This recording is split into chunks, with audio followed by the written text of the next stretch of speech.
Have you ever wondered what it would feel like to spend your entire life doing one thing only to discover at the very end that you might have been doing it wrong all along? Close your eyes for a moment and imagine this. A stone chamber, barely warmed by the faint glow of tallow candles. The air is thick with the scent of wax and old parchment, mingling with the faint dampness of walls that have stood for centuries. There's a coldness here that never quite leaves, no matter the season. It seeps into the bones, into the fingers, to the very rhythm of breathing. In this room, a dozen men sit hunched over wooden desks, their heads bowed in concentration. They wear coarse woolen robes, the fabric rough against skin that has long forgotten the softness of anything else. Their hands move slowly, deliberately, guiding quills across pages of vellum with a patience that seems almost supernatural in our modern age. There is no hurry here. Time itself moves differently in this place, stretching, bending, becoming something other than what we know. The only sounds are the ones that matter. The scratch of quill against parchment, the soft rustle of a page being turned, the occasional creak of a wooden bench as someone shifts their weight after hours of stillness. Now and then, you might hear the distant toll of a bell, calling the hours of prayer, marking the passage of a day that feels identical to the one before it and the one that will follow. This is a scriptorium, a place where words are preserved, where knowledge is carefully transferred from one page to another, letter by letter, line by line, in an endless act of devotion that spans not just years, but entire lifetimes. The monks who work here have committed themselves to a singular purpose: to copy manuscripts. Ancient texts, sacred scriptures, philosophical treatises, historical chronicles, all of it must be preserved, must be duplicated, must be passed forward into a future that these men will never see.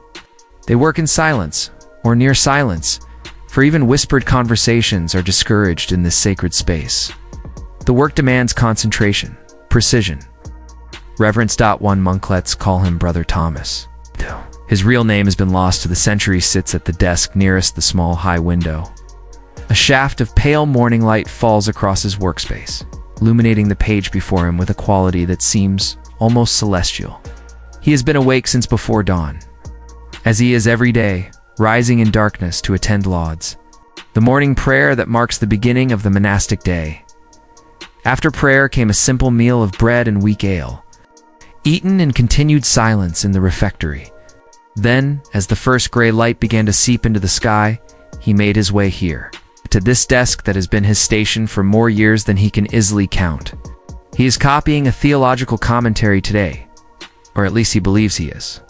The manuscript before him is written in Latin, as all important texts are. The letters formed in the careful hand of some other monk, who sat in some other scriptorium decades, or perhaps centuries ago. Brother Thomas dips his quill into the small pot of iron gall ink that sits to his right.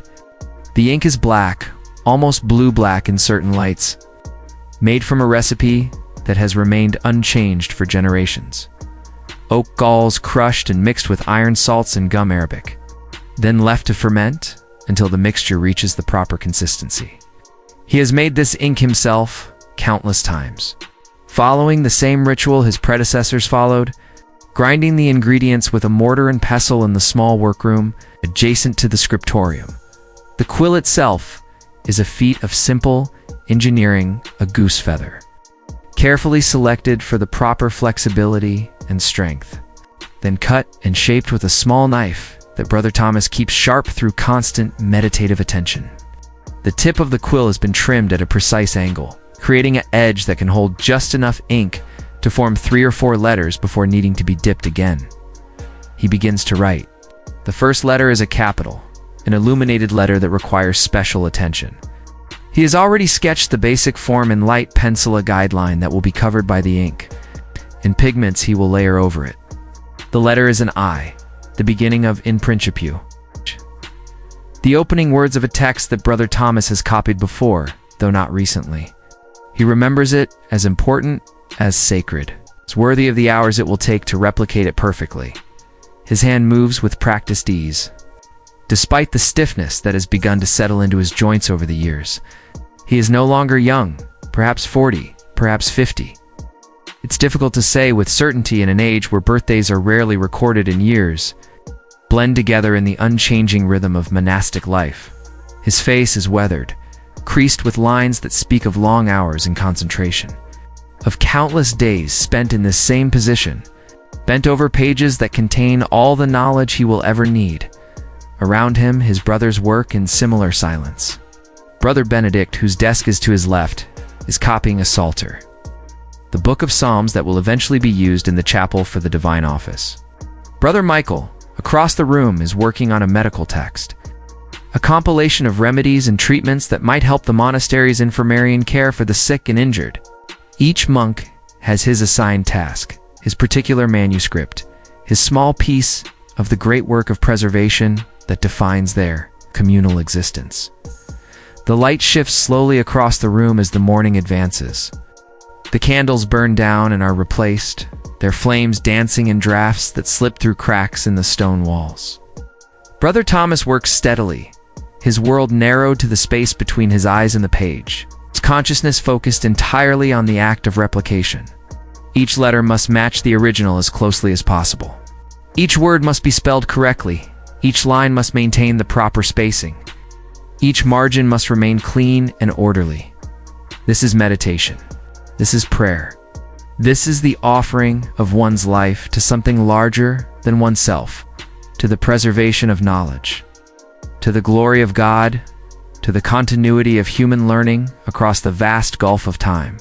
The monks understand this in a way that perhaps we, in our age of instant information and digital permanence, can never fully grasp.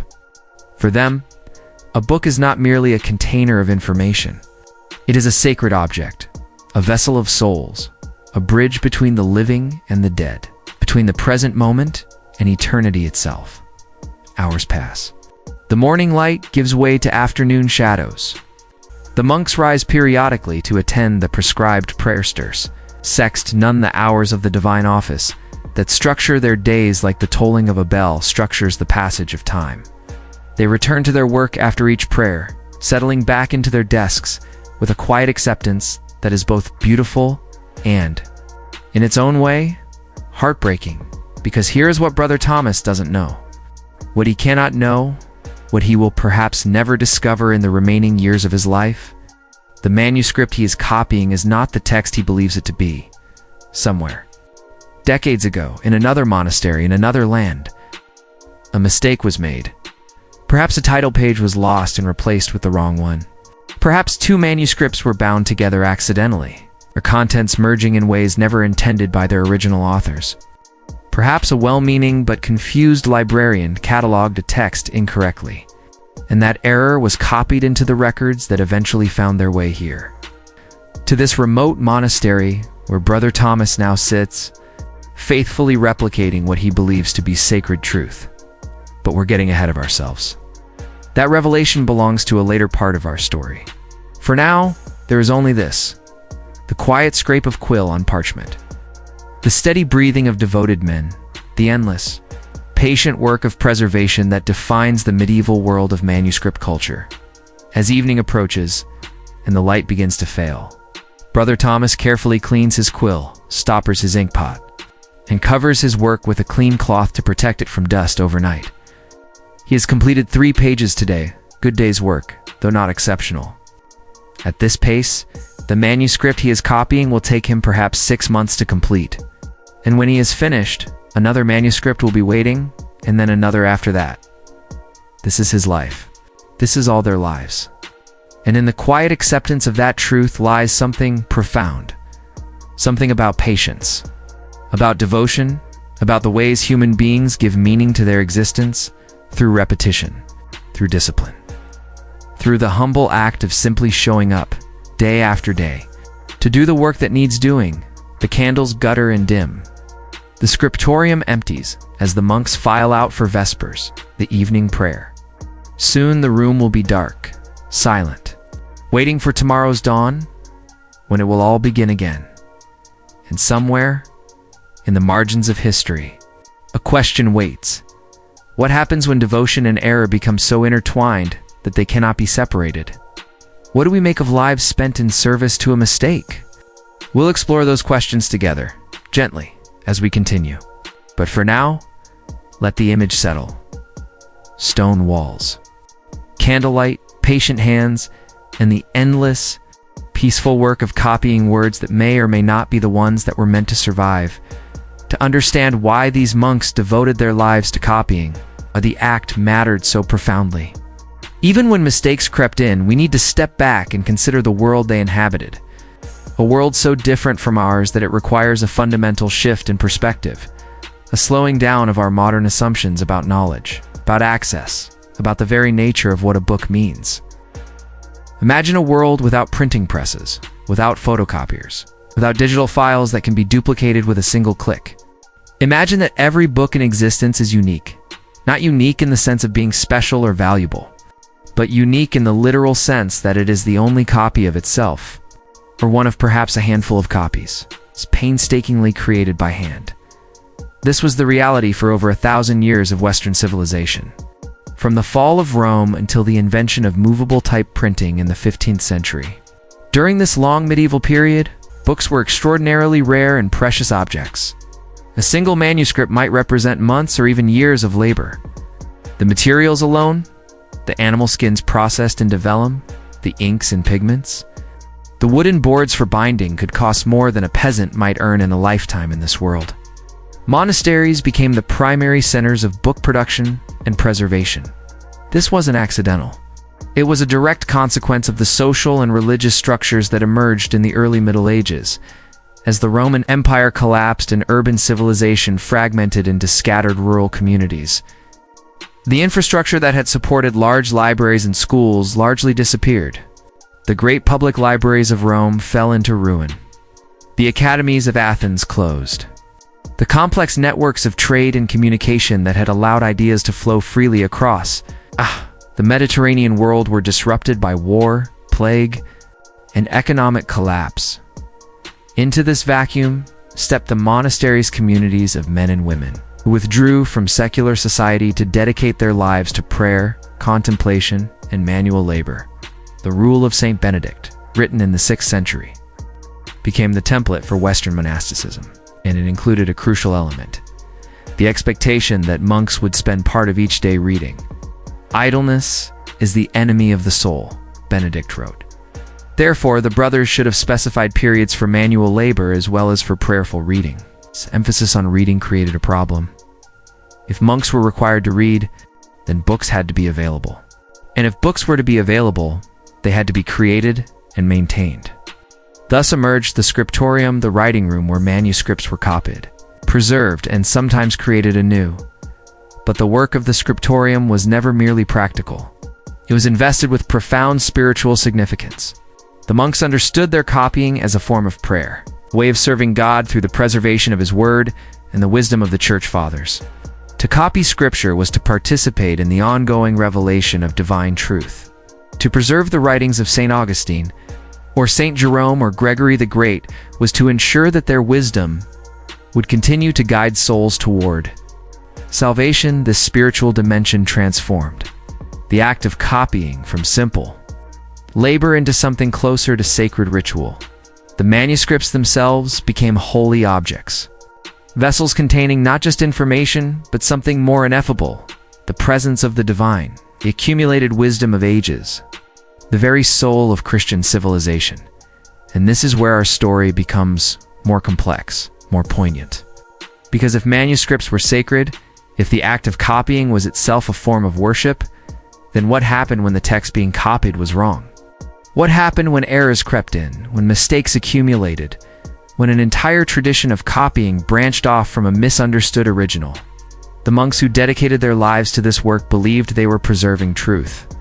They approached each manuscript with reverence, carefully checking their work, sometimes including colophons, those small notes at the end of a text where the scribe might write his name, the date of completion, and a prayer asking for God's blessing on the work. They understood the weight of their responsibility. A single error, multiplied through subsequent copies, could corrupt the text for generations. Yet errors were inevitable. The work was exhausting.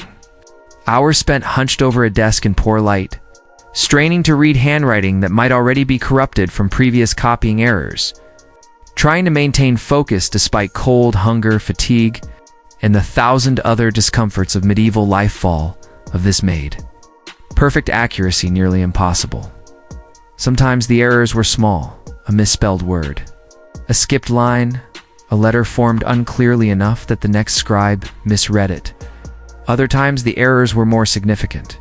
A scribe might correct a passage that seemed wrong to him, inserting his own interpretation of what the text should say. Margins might contain commentary that a later scribe would mistakenly incorporate into the main text. Pages might be bound in the wrong order, scrambling the logic of an argument. And then there were the catastrophic errors, the ones that formed the heart of our story. The cases where an entire manuscript was misidentified, where the wrong text was copied under the wrong title, where years or decades of work were devoted to preserving something that wasn't what anyone thought it was. These mistakes might seem obvious to us now, with our advanced cataloging systems and digital databases, but in the medieval monastery, there was no central authority to consult, no way to easily verify that your copy of a text matched the original. Indeed, the very concept of an original was often unclear. If a text had been copied and recopied over centuries, passing through dozens of scriptoria, which version was the true one? The oldest, the most complete, the one that seemed most theologically sound? The monks navigated these questions as best they could, relying on the authority of their abbots, on the reputations of certain scriptoria known for accuracy, on their own judgment and learning. But they were working in an information environment that we can barely imagine, one where knowledge was scarce, where verification was difficult, where the presumption had to be that the manuscript you possessed was trustworthy. Because what alternative did you have? This was the age when books were souls, when each manuscript carried within it not just information, but the accumulated labor and devotion and hope of everyone who had touched it. To destroy a book was almost akin to murder. To create one was to participate in the ongoing work of salvation. Preserving the light of learning against the darkness of ignorance and time, the monasteries saw themselves as arcs of civilization, preserving the knowledge of the ancients through the long night of the early Middle Ages. And they were right to see themselves this way. Without their efforts, vast amounts of classical learning would have been lost forever. Nearly every text we have from ancient Rome, the poetry of Virgil, the philosophy of Cicero, the histories of Tacitus survives only because some medieval monk copied it. Probably multiple times, probably without fully understanding what he was copying, but faithfully preserving it nonetheless. This preservation came at a cost. Measured in human years, in eyesight slowly failing from decades of close work and poor light, in fingers cramped and arthritic from gripping quills, in lives that might have been lived in other ways, but were instead devoted to this singular, patient, endless task. And when those lives were devoted to copying the wrong manuscript, when the text that was so carefully preserved turned out to be corrupted, misattributed, or simply not what it was believed to be, that question hangs over everything we're exploring together. It's a question about meaning, about purpose, about what we value in the act itself versus the outcome. But we're not ready to answer it yet. First, we need to go deeper into the world of these scribes, to understand not just what they did, but how they did it, the daily rhythms, the physical tools, the small human moments that made up their extraordinary lives as the medieval world slowly gave way to new technologies and new ways of thinking about knowledge.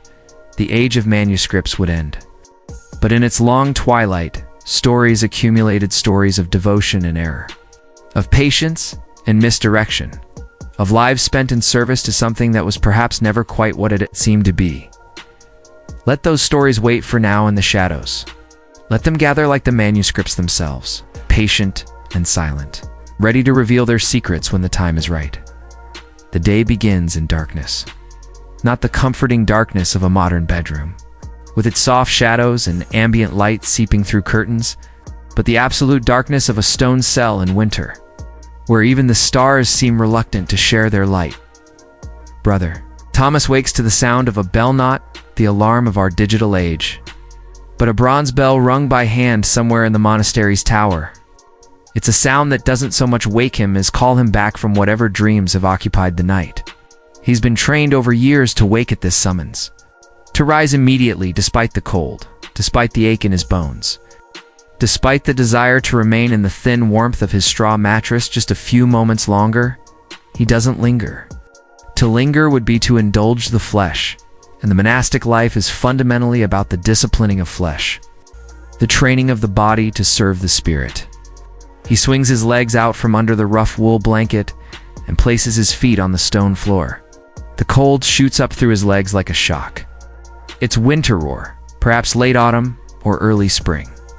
The seasons blur together in their shared characteristic of relentless cold in these northern regions, where stone walls provide protection from wind but never quite manage to hold warmth. He reaches for his habit, the same coarse woolen robe he wears every day. It's rough against his skin, intentionally so. Comfort is not the goal. He pulls it over his head, cinches it with a rope belt, and slides his feet into simple leather sandals that offer minimal protection but are better than nothing. In the darkness, these movements are automatic, performed by muscle memory honed through thousands of identical mornings. The bell rings again, more insistently now. He exits his cell barely larger than a closet, containing only the narrow bed, a small wooden stool, and a peg on the wall for his few possessions, and joins the silent procession of his brothers, moving through the cold corridors toward the chapel. This is vigils, the night office, the first of the 8 daily prayer services that structure monastic life. It takes place in the hours before dawn, typically around 2 or 3 in the morning. The chapel is lit by a few candles that do more to create shadows than to dispel them. The monks file into their choir stalls, wooden benches arranged in 2 facing rows, and begin to chant. The psalms fill the darkness.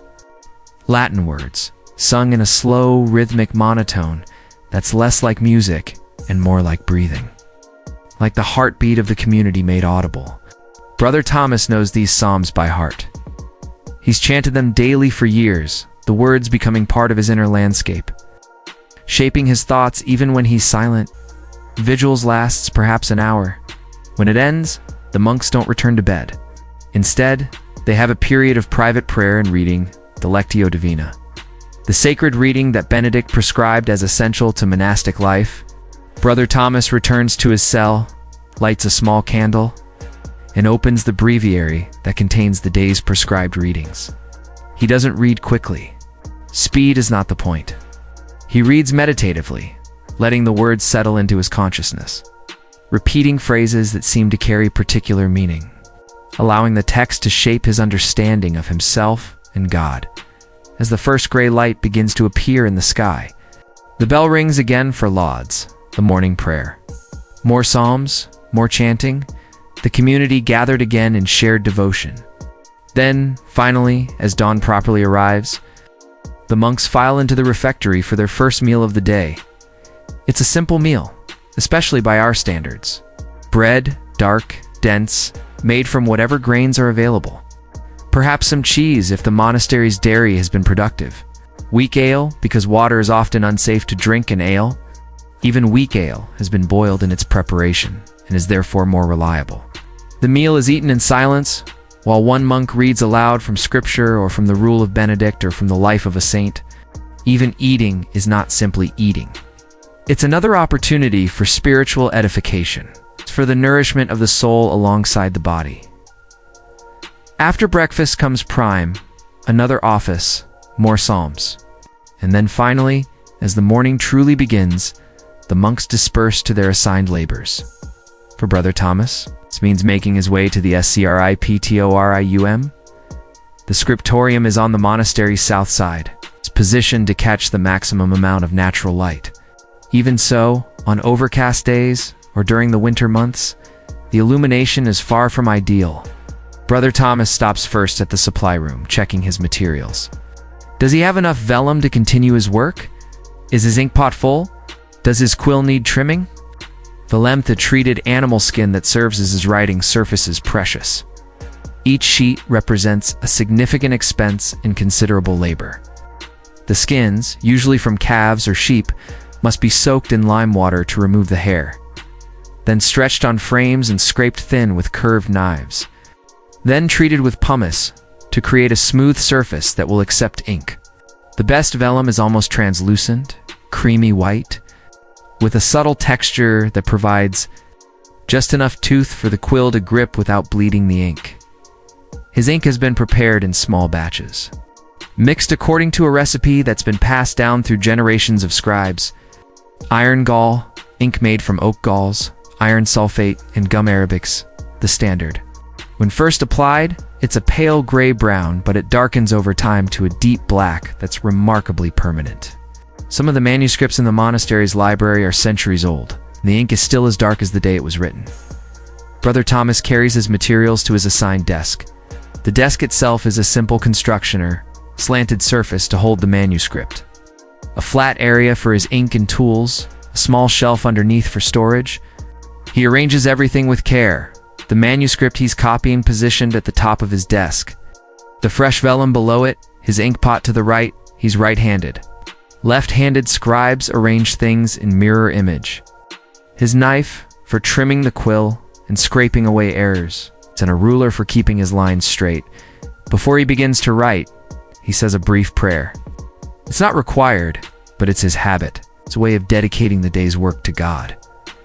Then he picks up his quill, dips it in the ink, and begins. The work requires absolute concentration. He must read a few words from the manuscript he's copying, hold them in his memory, then reproduce them on his fresh vellum, all while maintaining perfect letter formation, consistent spacing, and straight lines. His hand moves slowly, deliberately. Rush, and you make mistakes.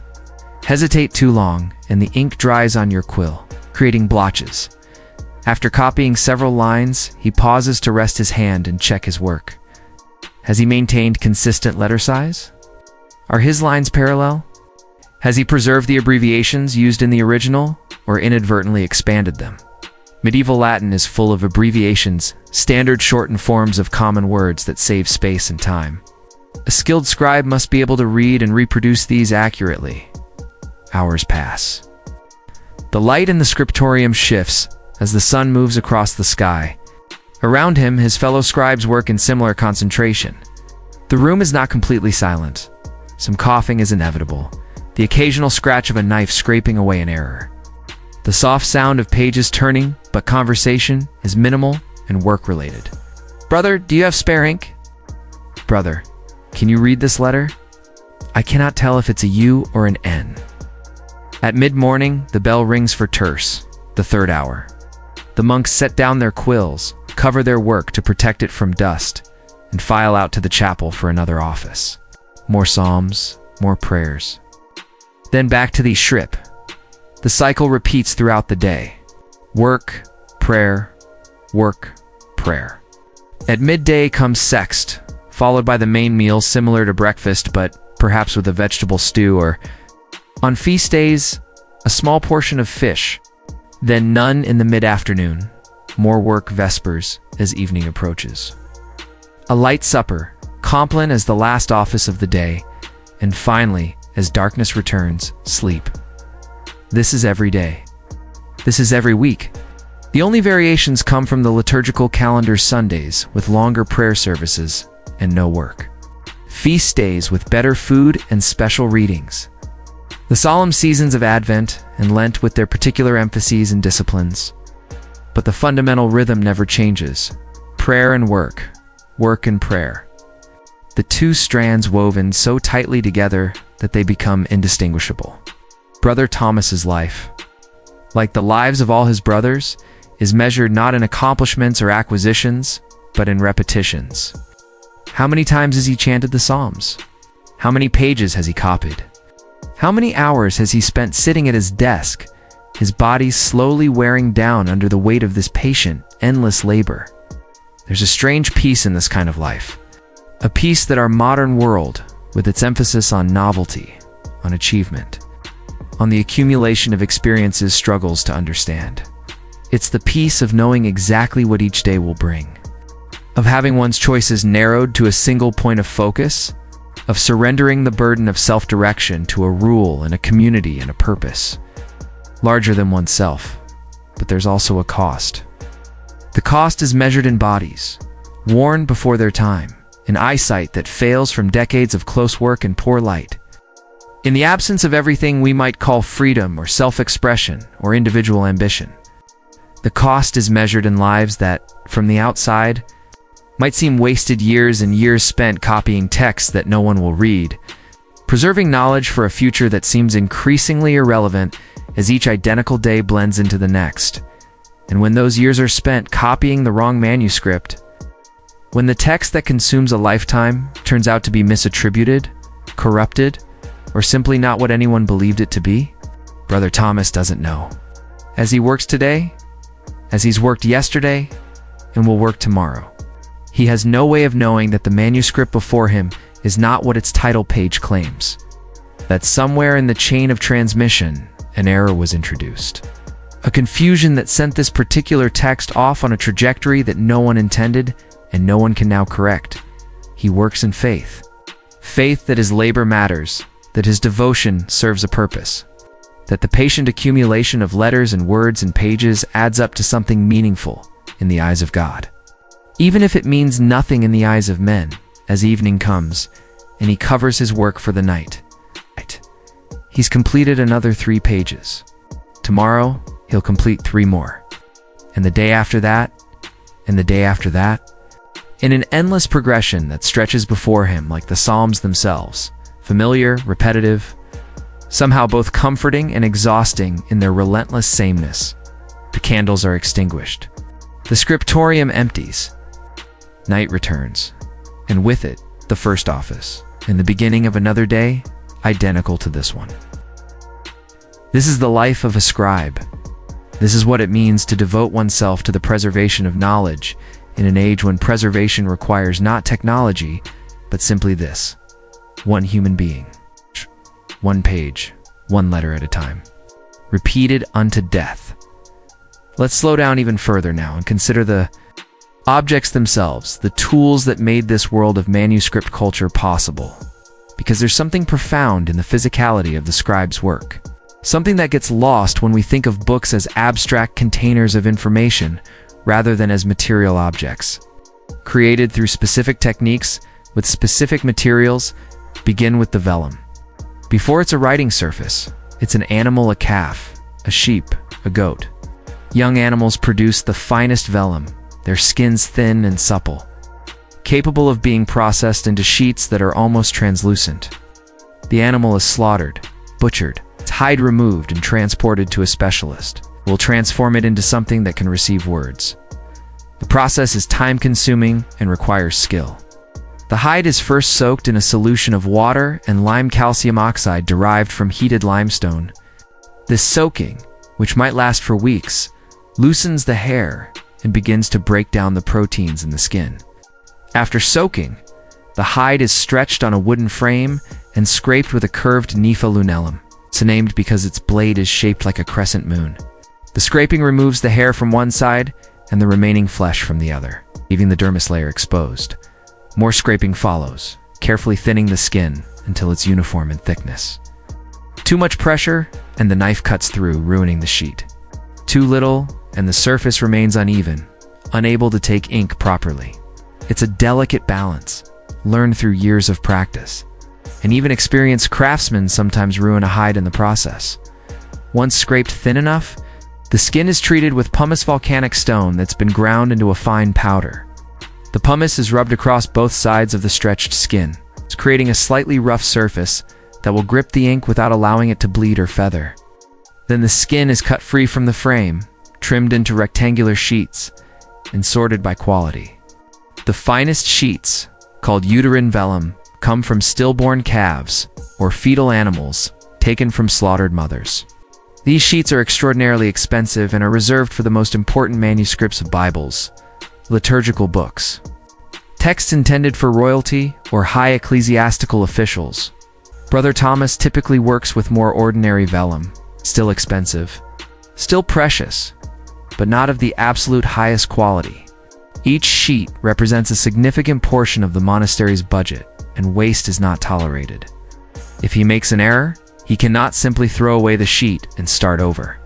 Instead, he must scrape away the error with his knife, carefully removing the top layer of the vellum, then rub pumice over the spot to restore the surface texture. and finally attempt to write over the correction. The result is never quite perfect. The vellum is thinner at that spot, the surface slightly different, and if the manuscript survives for centuries, scholars will be able to see where the correction was made. A ghost of the original error visible beneath the corrected text. Now consider the quill. We've become so far removed from the technology of writing by hand that it's easy to underestimate how important the quill is. How much skill goes into selecting and preparing it. Brother Thomas doesn't simply pluck a feather from a goose and start writing. The process is more involved than that. Feathers must be collected during the molting season when they fall naturally from the birds. The best quills come from the primary flight feathers, the long, strong feathers from the outer edge of the wing. Geese are preferred because their feathers are large and sturdy. But swan feathers are even better if they can be obtained. And crow feathers work well for very fine detail work. The feather, when first collected, is too soft and oily to serve as a good writing instrument. It must be cured, a process called dutching. The simplest method involves plunging the feather into hot sand, which hardens the keratin and makes the shaft more rigid. More elaborate methods involve soaking in various solutions to achieve the perfect hardness. Too soft, and the quill collapses under the pressure of writing. Too hard, and it's brittle and prone to snapping. Once cured, the feather is trimmed. The barbs, the soft, fluffy parts of the feather, are stripped away, leaving only the hollow shaft. The very tip of this shaft is then cut at an angle with a sharp knife. This is where skill becomes crucial. The angle of the cut, the shape of the tip, the size of the slit that runs up the center of the nibble of these affect how the quill writes. A well-cut quill can produce fine hairlines and broad strokes depending on the angle at which it's held. A poorly cut quill produces nothing but frustration. Brother Thomas keeps his penknife sharp enough to shave with, though he doesn't, as his vow requires him to maintain a tonsure rather than going clean-shaven. He trims his quill several times a day as the tip wears down from friction against the vellum. Each trimming shortens the quill slightly, and eventually it becomes too short to use comfortably. Then he must prepare a new one. He goes through dozens of quills each month. The ink, too, is more complex than it might appear. The standard iron gall ink used throughout the medieval period is made from oak galls, those strange, round growths that appear on oak trees when certain wasps lay their eggs in the bark. The tree, responding to the intrusion, forms a ball of tissue around the egg. These galls are harvested, crushed, and boiled in water to extract the tannic acid they contain. To this tannin solution is added iron sulfate, sometimes called copperas or green vitriol, obtained by allowing pyrite-bearing rocks to weather and collecting the rusty water that results. When tannin and iron sulfate combine, they form a dark, insoluble compound that binds permanently to the vellum. Gum arabic is added to give the ink body, to make it flow smoothly from the quill without being so thin that it runs, or so thick that it clots. The recipe varies slightly from monastery to monastery, each scriptorium maintaining its own traditional proportions and techniques. Some add wine to improve flow. Others include honey, claiming it prevents the ink from becoming brittle as it ages. The ink must be stirred regularly as it sits because the iron compounds tend to settle to the bottom of the container. It must be kept covered to prevent evaporation, but not sealed completely, or it will spoil. When Brother Thomas dips his quill into this ink, he's participating in a technology that's remained essentially unchanged for over 1,000 years. The Romans used similar inks. Scribes in the Islamic world use comparable formulations. There's a universality to these materials, a sense of connection across cultures and centuries through the shared experience of transforming natural materials into tools for recording thought. But here's what's remarkable. Despite all this careful preparation, despite the skill and knowledge embedded in every quill and every pot of ink, the system is fundamentally fragile. Vellum can tear. Quills can split. Ink can freeze in winter or grow moldy in summer. A single moment of inattention, a sneeze, a stumble, an arm brushing across. Fresh writing can ruin hours of work, and beyond these immediate physical fragilities are the larger vulnerabilities. Manuscripts can burn. Entire libraries have been lost to fires. started by accident, by war, by deliberate destruction during periods of religious or political turmoil. Water damage from leaky roofs or flooding can make ink run and vellum rot.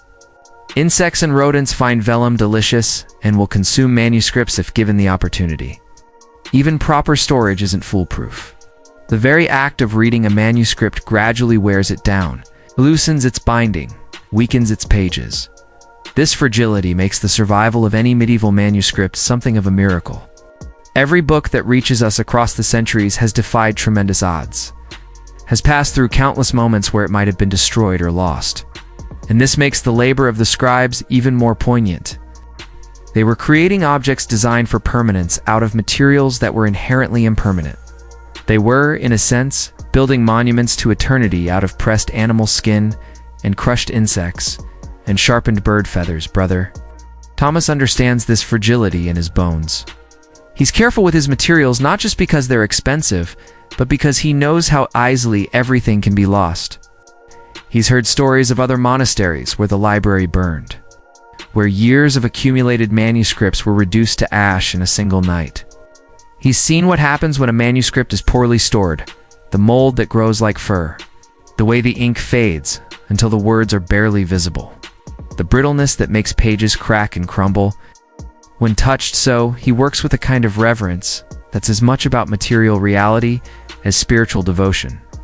Each sheet of vellum he writes on represents not just an expense, but a dead animal, a craftsman's skill, a chain of labor and transformation that stretches back months before the vellum reached his desk.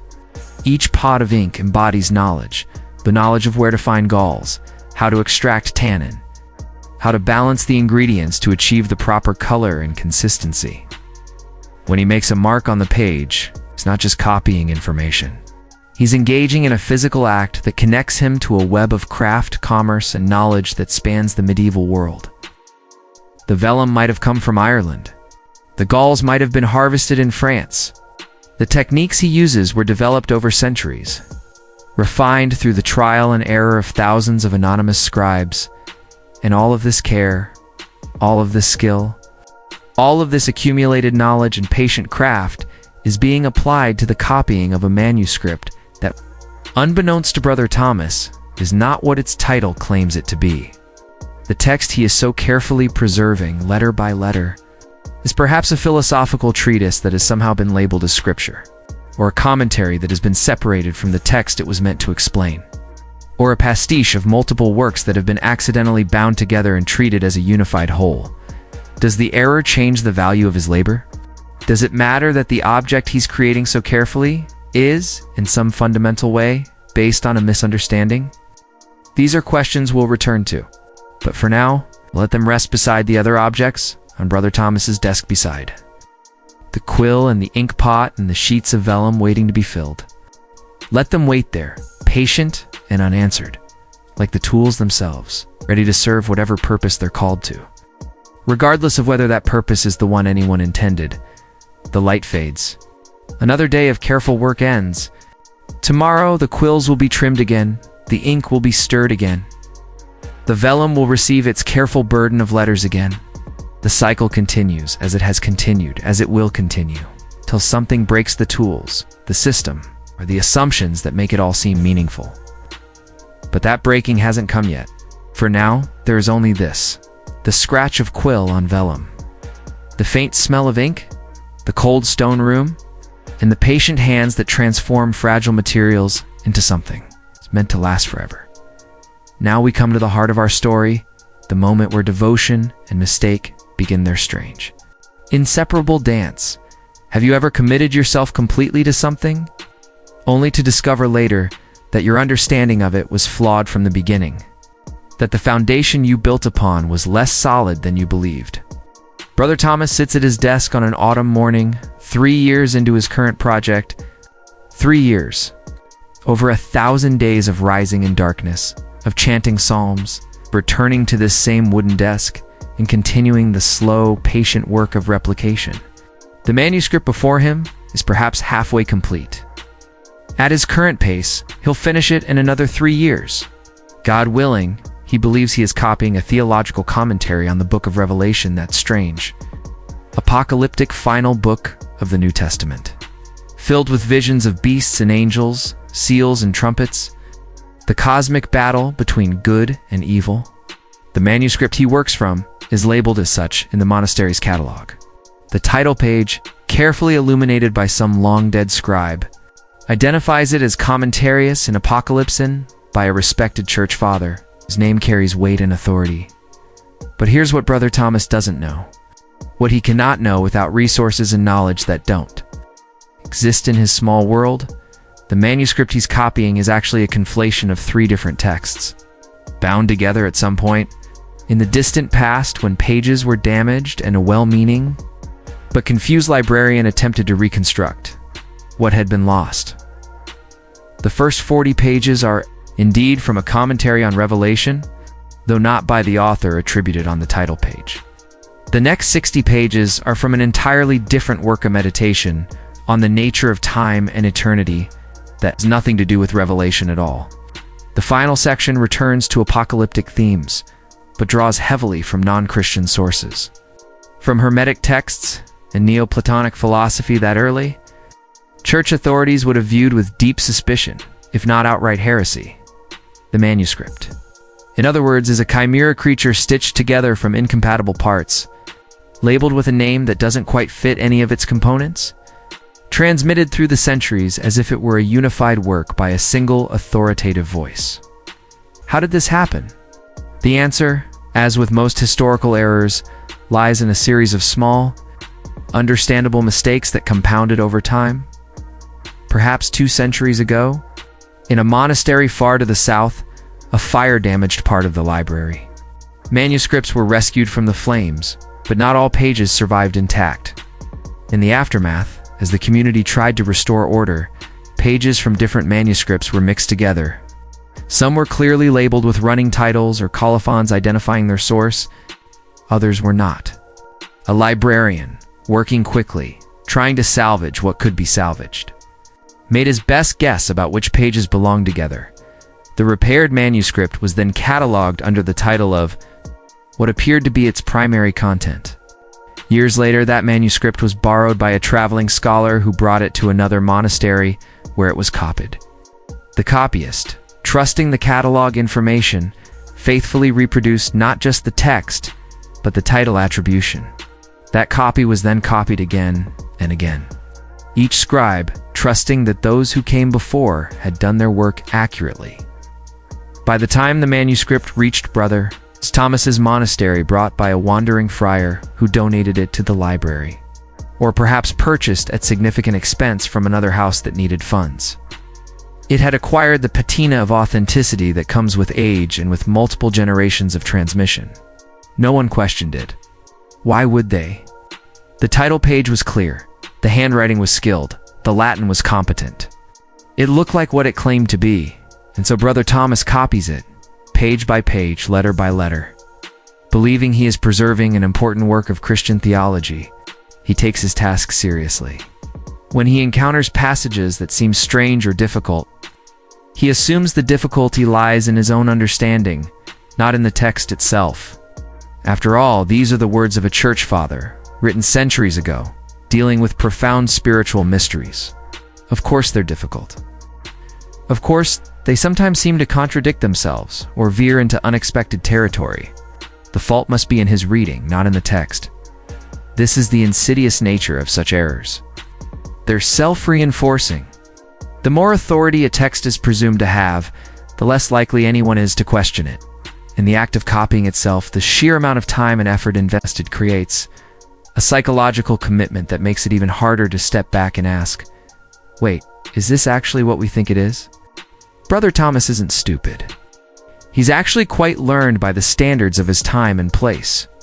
He can read Latin fluently, understands basic theology, has memorized significant portions of scripture. But he's working within a system that doesn't have the tools for the kind of textual criticism that would be necessary.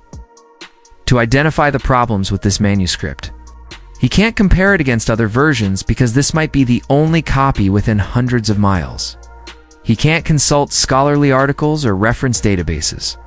He can't even easily ask other experts, because communication between monasteries is slow and irregular. He is only the manuscript itself, his training, his devotion, and his faith that the system he's part of, the great chain of transmission that stretches back through the centuries, is fundamentally reliable, and most of the time, that faith is justified. Most manuscripts are what they claim to be. Most copying is done carefully with attention to accuracy. The system, for all its flaws, works reasonably well at preserving knowledge across generations and distances, but not always. Sometimes, errors creep in, and once they're in, they're remarkably difficult to root out. Consider what happens when Brother Thomas finishes his copy 3 years from now. The monastery will have 2 copies of this text instead of 1. That's Gadita means the knowledge is safer, more likely to survive if disaster strikes. If the monastery needs funds, they might sell 1 copy to another institution, which spreads the text further. Or they might loan it to a visiting scholar, who could then commission his own copy to take back to his home monastery. Each subsequent copy will carry forward the same errors, the same misattributions, the same confused conflation of sources. Each scribe who works on it will assume, as Brother Thomas assumes, that he's copying an authentic work by the named author. The error multiplies, spreading through the network of medieval libraries like a mutation in a genetic code, invisible, integrated into the very structure of the text, changing everything while appearing to change nothing. And here's where our story becomes almost philosophical in its implications. What exactly is the error? Is it the physical fact that the manuscript contains mixed sources? Or is it the belief that it's something it's not? If everyone believes a text is authoritative, if everyone treats it with reverence, if it shapes theological thinking and spiritual practice, does it matter what the text really is? These questions might seem abstract, but they had real consequences in the medieval world. Theological debates could turn on the interpretation of specific texts. Church councils made decisions based on authorities they believed to be ancient and reliable. Whole traditions of thought developed around commentaries and interpretations that were sometimes built on misattributed or corrupted sources, and the monks who did the copying, the Brother Thomases of the medieval world, were caught in the middle of all this. They were the transmitters, the preservers, the ones whose labor made the whole system possible. But they were also, inevitably, the ones who perpetuated errors along with truths, who passed forward mistakes with the same care they devoted to accurate texts. Did they ever realize? Did Brother Thomas, perhaps late in life, ever encounter another version of his text that made him wonder if the one he'd copied was accurate? Did he ever have that sinking feeling that comes with recognizing a mistake that's too late to fix, too deeply embedded to correct? We don't know. His name, like the names of most medieval scribes, has been lost. We know him only through the hypothetical, through the aggregate of thousands of anonymous monks who did this work. Some must have realized, some must have spent their final years knowing that their great work, the manuscript they poured years of their life into, was flawed in ways they couldn't repair. Others probably never knew.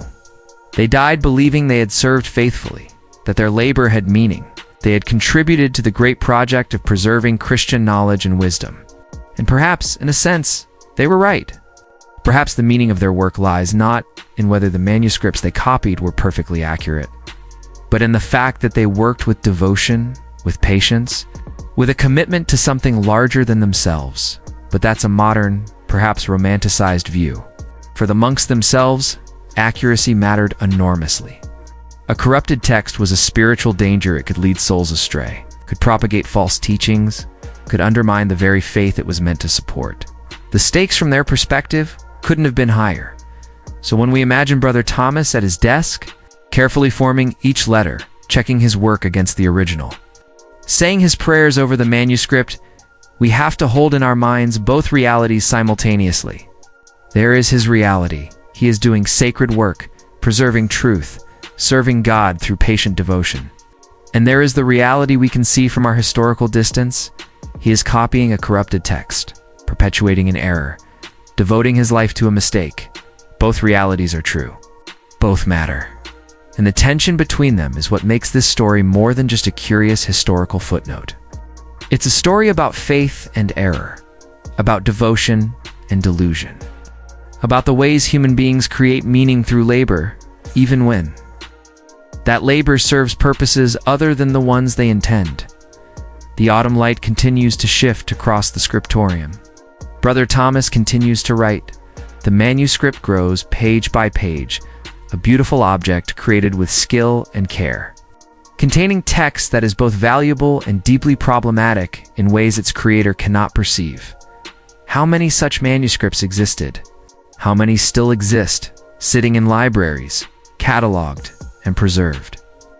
Their mixed origins undetected because no one has done the detailed textual work necessary to identify them. How many of our historical sources are chimeras like this, cobbled together from fragments, misattributed, treated as authoritative when they're actually confused? More than we probably realize. The medieval world's systems of knowledge preservation were remarkable given the constraints of the time, but they were far from perfect. Errors accumulated. Authority was assumed rather than verified, and patient monks copied it all. The accurate and the inaccurate, the true and the false. With equal devotion, the bell rings for sext. Brother Thomas sets down his quill, covers his work, and joins the procession to the chapel. He will return after prayers and continue. The next word, the next line, the next page. Always forward, never looking back far enough to see the larger pattern. The structural problems that lie at the foundation of his project. This is the sacred error, not malicious. It's not even careless, but simply human. The inevitable result of a system that relied on belief and trust, an accumulated tradition, that couldn't easily verify or cross-reference. That preserved knowledge at the cost of also preserving mistakes. And still, despite everything, there's something beautiful in it. Something beautiful in Brother Thomas's dedication, in his patient labor, in his faith that his work matters even though he cannot see its full impact or understand its full context. Something beautiful in the human commitment to preservation, to passing knowledge forward. Even when we cannot guarantee the knowledge is pure or accurate or complete.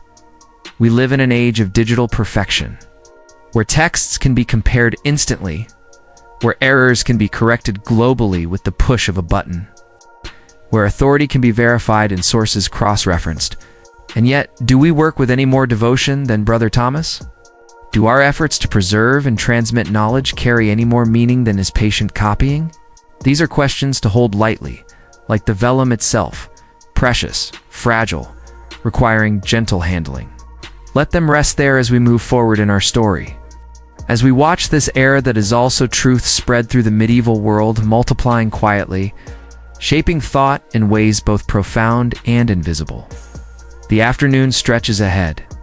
More pages wait to be filled. More hours of careful, mistaken, devoted labor lie before Brother Thomas and all his invisible brothers.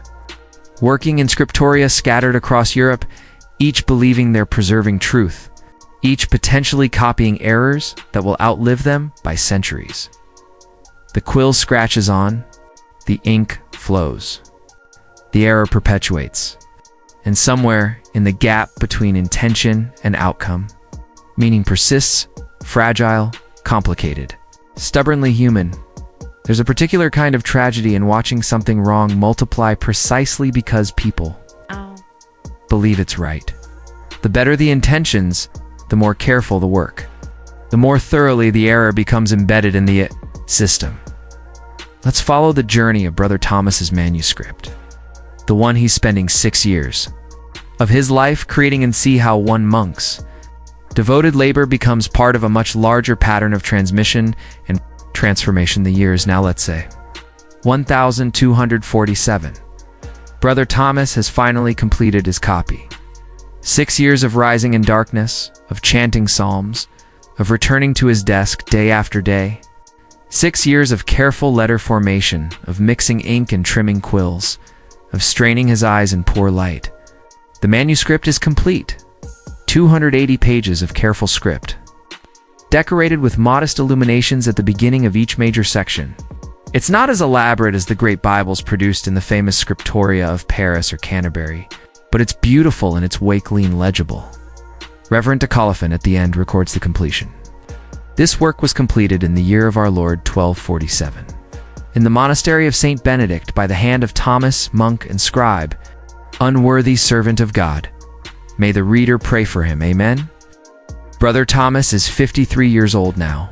Though he doesn't know his exact age, his hands ached constantly from arthritis. His eyesight has degraded to the point where he can no longer do fine detail work. This will be his last major manuscript. The abbot, recognizing his service and his physical decline, assigns him to less demanding tasks, working in the garden, assisting in the kitchen, spending more time in prayer and less in labor. The manuscript he's created joins the monastery's library, which contains perhaps 200 books, a significant collection for a house of this size and modest wealth. It's catalogued carefully, commentarious in Apocalypsin, attributed to Church Father's name, copied from an exemplar provided by Brother Anthony. 1241. For several years, the manuscript simply sits on its shelf. The monks have their liturgical books that get daily use, the psalters, the gospel books, the breviaries that contain the texts for the divine office. They have their Rule of St. Benedict read regularly in the refectory. But scholarly texts like this commentary get pulled down less frequently, perhaps for special study during Lent. Perhaps when a particularly learned visitor comes and asks to see what the library contains. Then, in 1253, something happens that sets the manuscript on its spreading journey. A young nobleman named William decides to become a monk. He's the third son of a minor lord, with no prospects for inheritance, and he's genuinely drawn to religious life. More importantly, he brings a dowry, a substantial donation to the monastery that includes both money and land. In gratitude, and to honor this generous new member, the abbot decides to have a special book created for William's family. They can choose any text from the library to be copied, and the monastery will create it for them. William's father, who fancies himself educated despite being barely literate, has heard that commentaries on Revelation are important. The apocalyptic literature appeals to him, all those visions of divine judgment, of the mighty being brought low and the faithful elevated. He requests a copy of the monastery's Revelation commentary. The abbot assigns the work to Brother Anselm, who has taken Brother Thomas's place as the scriptorium's most skilled scribe. Brother Anselm is younger, his eyes are still sharp, his hands still steady. He approaches the task with the same devotion Brother Thomas showed. He sets up his desk, prepares his materials, and begins to copy. Over the course of 18 months, Brother Anselm creates a new copy of the text. This copy is more elaborate than Brother Thomas's. William's father's paying well, and the monastery wants to impress.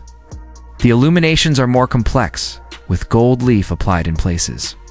The capital letters are more ornate, but the text itself is identical, copied letter by letter from Brother Thomas's work, which was copied letter by letter from the exemplar that came to the monastery 12 years earlier.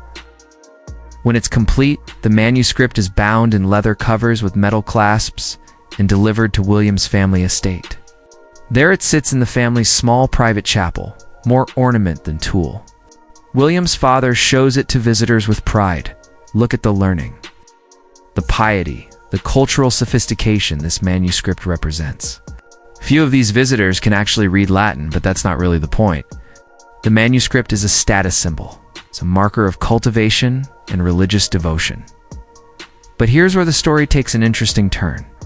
One of those visitors is a friar, a member of the new mendicant orders that have recently emerged. Friars who travel from place to place preaching and teaching rather than staying cloistered in monasteries. This particular friar, Brother Bernard, is genuinely learned. He's been educated at the University of Paris, can read Greek as well as Latin, and has access to a much wider world of texts and scholarship than the monks in their isolated monastery. Brother Bernard asks permission to examine the manuscript, and William's father, flattered by the attention of such an educated man, agrees. The friar spends an afternoon in the chapel, reading through the commentary, and he begins to notice things that trouble him. Passages that don't quite fit together. Theological claims that seem inconsistent with what he knows of the attributed author's other works. References to concepts and terminology that seem anachronistic.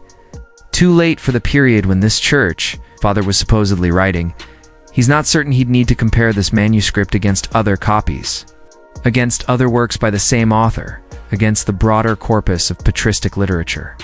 But he has suspicions. He makes notes, copies out a few passages that particularly trouble him, intending to investigate further when he returns to his house of studies. But Brother Bernard never follows through. A few weeks later, he's sent to a different region on a new preaching assignment. His notes get mixed in with other papers, lost in the chaos of itinerant life. The questions he started to formulate never get fully articulated.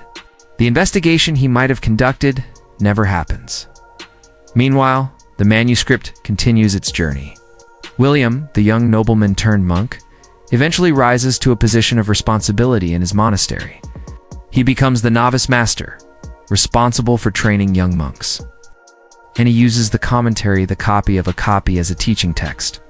Novices read passages from it, discuss its interpretations, incorporate its ideas into their understanding of apocalyptic theology. One of these novices, particularly bright and ambitious, later transfers to a larger, more prestigious monastery in another region. He brings with him the knowledge he's gained, including ideas from the commentary. At his new monastery, which has a larger scriptorium and more resources, he suggests that they acquire a copy of this important text. The abbot agrees, and a request is sent to the original monastery asking permission to borrow the manuscript for copying. The request is granted. The manuscript, now we're talking about Brother Anselm's copy, the second generation, travels to this new location. Another scribe, Brother Hugh, spends another year and a half creating another copy. Brother Hugh is even more skilled than Brother Anselm. His copy is more beautiful still, with elaborate marginalia and sophisticated illuminations. But the text remains the same mixed sources, the same confused attributions, the same problematic conflation of different theological traditions. This third-generation copy enters the library of a major monastery, one that scholars visit regularly. And here's where the multiplication really accelerates. Over the next 50 years, this monastery loans out the manuscript to be copied at least 6 more times. Each of those copies might itself be copied again. The text spreads across Northern Europe like ripples from a stone thrown into water, and as it spreads, it acquires authority. The more copies exist, the more widely distributed the text becomes. The more it seems like an important, well-established work. Scholars begin to cite it.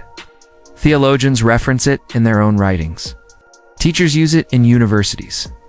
The errors it contains, the mixed sources, the misattributions, become normalized, become part of the accepted understanding of this church father's thought. Some readers do notice oddities. Occasionally, a marginal note appears. This passage seems strange, or I do not find this in other works by this author. But these notes are scattered, individual, never coalescing into a systematic critique. The manuscript's authority protects it from serious scrutiny.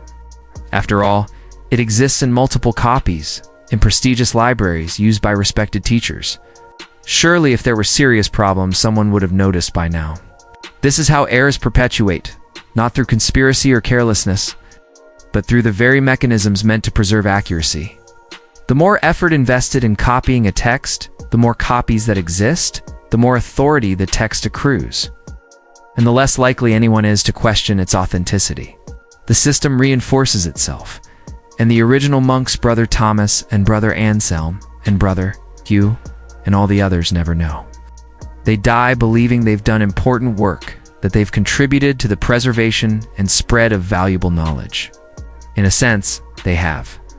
The manuscripts they created are beautiful objects, demonstrate considerable skill, and do contain theological ideas worth preserving, even if those ideas aren't quite what the title pages claim.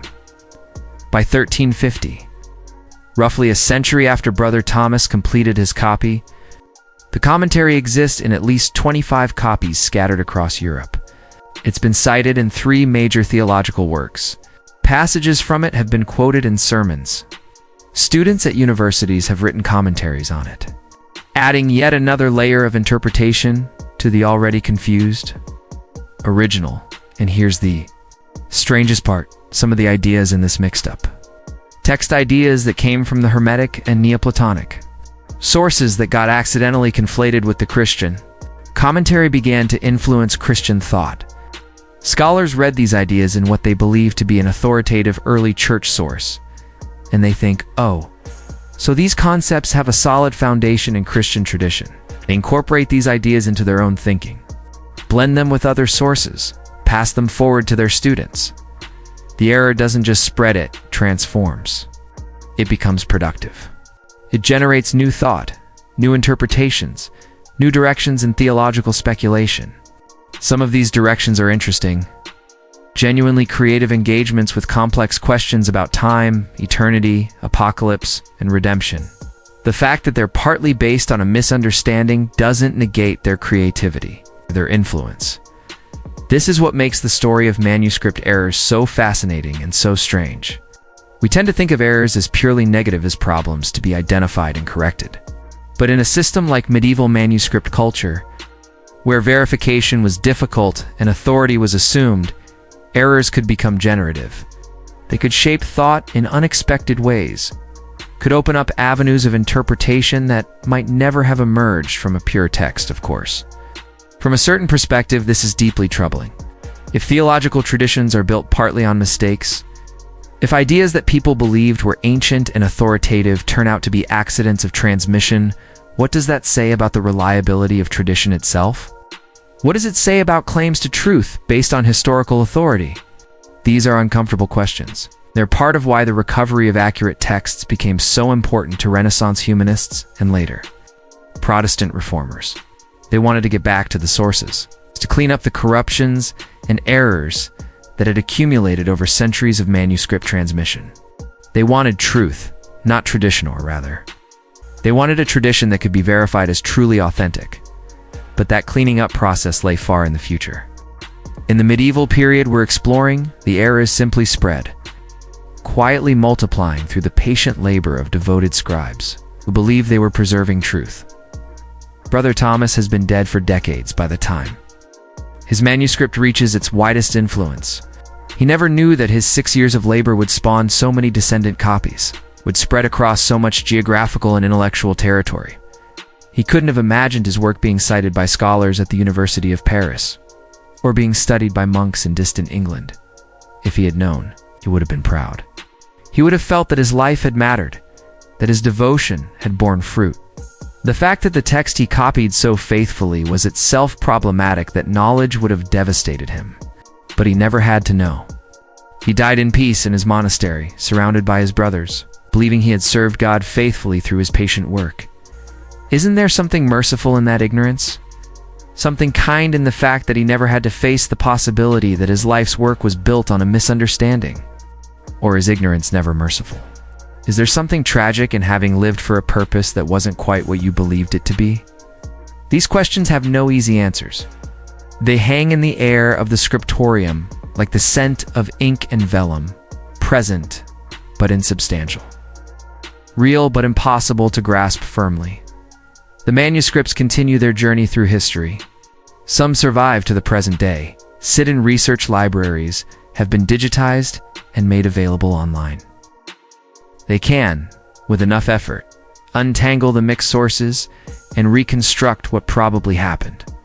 But they do this work centuries after the fact, long after it matters to anyone except historians. The monks who did the original work are dust. The theological debates their manuscripts influenced have moved on to other questions. The errors that seemed so consequential in their time have become mere curiosities, footnotes in academic articles that few people read, and yet the story persists. It persists because it tells us something important about how knowledge works, how authority is constructed, how human effort and human error are inseparably intertwined. It persists because in some small way, we're all like Brother Thomas, working faithfully at tasks whose full implications we cannot see, whose outcomes we cannot control, whose value might be very different from what we imagine. The afternoon light fades in scriptoria, long since fallen to ruin. The quills have turned to dust. The ink has faded to brown ghosts on pages that crumble at a touch. But the pattern remains, the pattern of devoted labor, multiplied error, unintended consequences. and meaning that persists despite it all. Let that pattern settle as we move forward. Let it become part of the landscape of our understanding as we explore what happened when the entire system, not just individual manuscripts, but whole libraries, faced destruction and had to begin again. Have you ever lost something you spent years creating? The feeling is distinct from other kinds of loss. It's not just grief, but a kind of temporal vertigo. A sense that all those hours, all that effort have been erased, as if they never existed at all. Now multiply that feeling by 100 monks, by decades of accumulated labor, by entire lifetimes devoted to the creation and preservation of a single collection. That's what it felt like when the library burned. The monastery of St. Columba sat on a windswept hill in what is now northern France. Though in the year 1287, when our story takes place, it was part of a disputed borderland claimed by multiple rulers. The monastery had stood for over 2 centuries. Its stone buildings gradually expanded as the community grew and its endowments increased. At its height, St. Columba housed 80 monks and maintained one of the region's more significant libraries, not vast by the standards of famous houses like Cluny or Monte Cassino, but respectable, perhaps 400 manuscripts, carefully catalogued. Lovingly preserved, the fire started in the kitchen. It was late autumn, and the cooks had been roasting meat for the Feast of All Saints. A gust of wind, those hills were always windy. The monks complained that the wind never truly stopped, carried an ember from the hearth to the thatched roof. The thatch was old, dry, and it caught immediately. Within an hour, the kitchen building was fully engulfed. Within 2 hours, the flames had spread to the adjoining structures, a refectory, the dormitory, the chapter house where the monks gathered for daily meetings. The brothers fought the fire as best they could, forming bucket chains from the well. But medieval firefighting technology was primitive at best. You mostly just watched and tried to save what you could. The library was in a separate building, stone-built, relatively far. The monks focused their efforts there, trying to create a fire break, hauling books out to safety even as embers fell around them. Brother Martin, the elderly librarian, refused to leave his post.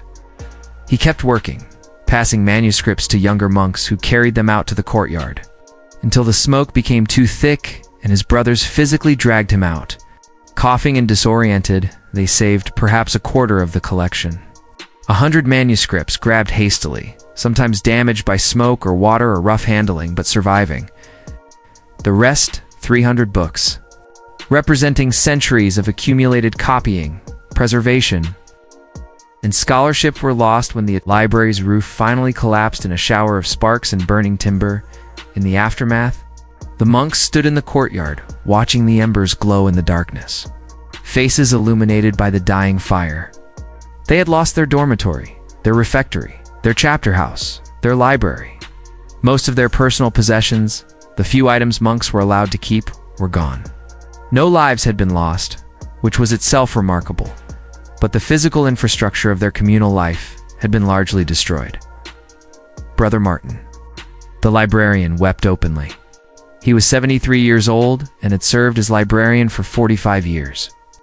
He had cataloged every manuscript in that library, knew where each one stood on the shelves, could recall details about their contents, their condition, their provenance.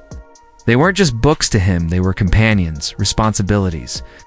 A life's work of preservation and organization now reduced to ashdot. The younger monks stood in shocked silence. Brother Andrew, who had been training to take over the scriptorium, thought of the manuscript he'd been working on, a copy of Augustine's City of God that he'd been creating for over a year. Gone now, along with the exemplar he'd been copying from. Both versions lost. Brother Peter thought of the medical texts he'd been using to prepare remedies for the infirmary. How would he remember all those recipes, all those treatments? He'd relied on being able to consult the books when memory failed. Brother David thought of the Psalter he'd been assigned to illuminate, the one he'd spent 3 months decorating with elaborate capitals and marginal drawings. He'd been proud of that work, perhaps too proud. Was the fire god's judgment on his vanity? The thought troubled him. But here's where the story takes a turn that might surprise you. Because after the initial shock, after the grief and the losses were acknowledged, something remarkable happened. The monks simply began again. The abbot, a man named Father Benedict, who had led the community for 20 years, gathered his brothers in the chapel, one of the few buildings that had survived relatively intact. They sang Compline, the night office, their voices hoarse from smoke but steady in the familiar rhythms of the psalms. Then Father Benedict spoke. "Brothers," he said, "we have lost much today. Buildings can be rebuilt, but the loss of the books grieves me deeply, as I know it grieves you all. Centuries of work have been consumed. Knowledge that we preserved has been returned to dust." He paused, looking at the soot-stained faces before him. "But our purpose remains unchanged. We are called to pray, to work, and to preserve wisdom for those who come after us. The books we lost were valuable, but they were not the only copies in the world. Other monasteries hold the same texts. We can write to them, request permission to borrow and copy. We can rebuild the library manuscript by manuscript, just as our predecessors built it the first time." Another pause. "It will take years. Some of us will not live to see the library restored to what it was, but that doesn't matter. We don't do this work for ourselves. We do it for the community, for the church, for God. We plant trees whose shade we will never sit in." That very week, even as they were still arranging temporary shelter in the buildings that remained standing, Father Benedict dispatched letters to other monasteries describing the disaster and requesting help. The responses that came back over the following months were remarkably generous. Monasteries sent books not to keep, but to borrow for copying. Some sent supplies, vellum, ink, quills. One wealthy monastery even sent a donation of funds to help with rebuilding.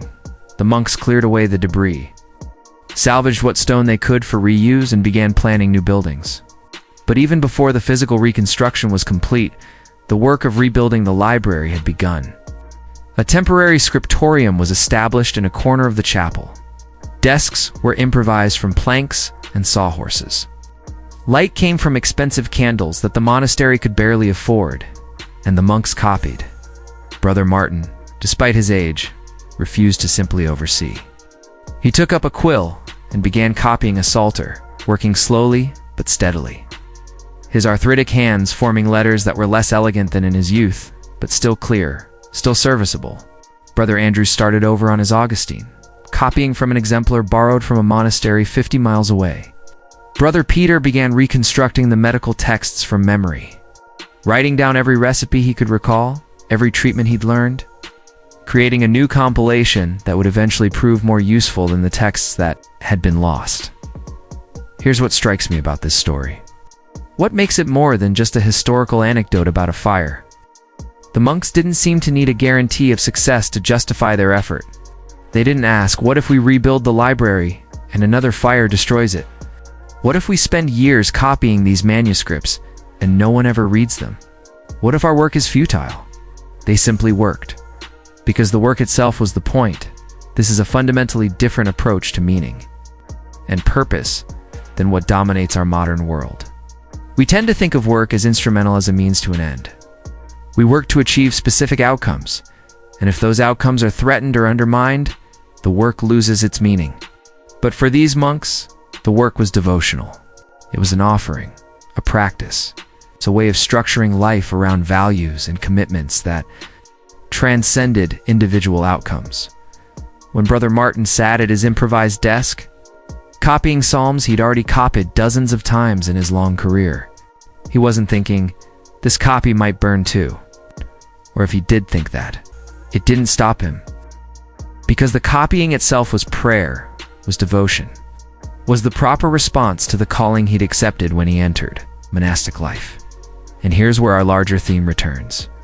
Remember that many of the manuscripts lost in the fire, including some that the monks worked to replace, were probably corrupted texts, misattributed works, commentaries, mixed with unrelated sources.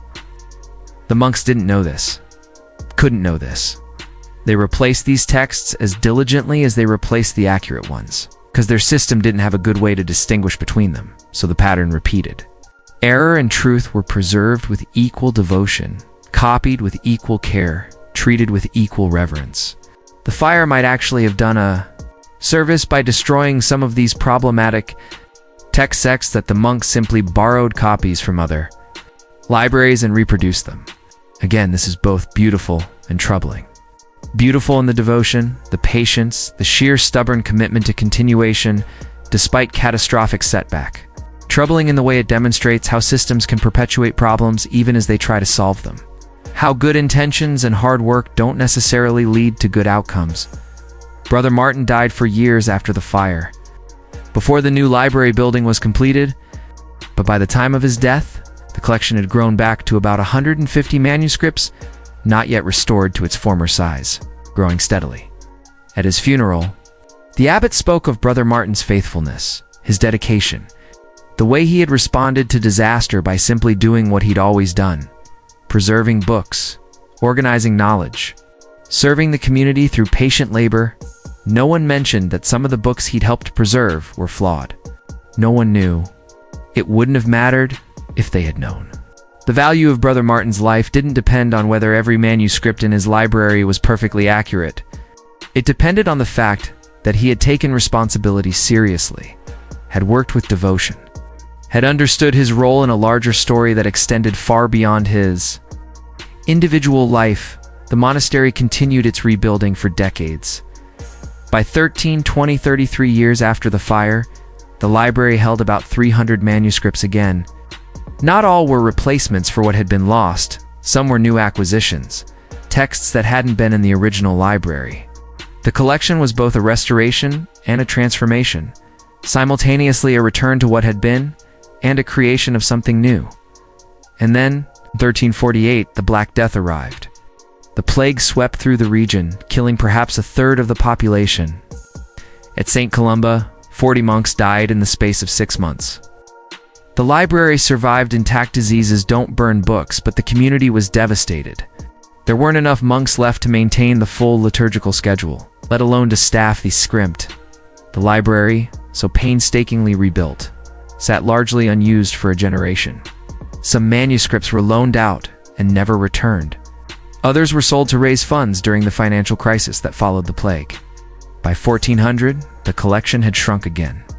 This time, not through fire, but through dispersal. Through the slow attrition of a community that had been broken and never quite covered its former strength, the monastery limped along for another 2 centuries, gradually declining until it was finally dissolved during the religious upheavals of the 16th century. The remaining manuscripts were scattered. Some went to the local cathedral, some were purchased by private collectors. Some simply disappeared into the chaos of that turbulent period, and Brother Martin's patient work. The rebuilding after the fire, the decades of copying and preserving, what did it amount to in the end? The library he rebuilt no longer exists. The monastery itself is ruins. A tourist attraction, where visitors walk among crumbling walls and try to imagine what life was like for the monks who once lived there. But here's the thing. Some of those manuscripts survived. Some made their way into other collections, or preserved through further catastrophes. It's eventually ended up in research libraries where they've been digitized and made available to scholars worldwide. The texts Brother Martin helped preserve, both the accurate ones and the flawed ones, are still accessible, still studied, still part of the historical record. Did Brother Martin's effort matter? Yes, obviously. Without the work of monks like him, across centuries and across Europe, vast amounts of knowledge would have been lost. But did it matter in the way he thought it did? That's a harder question.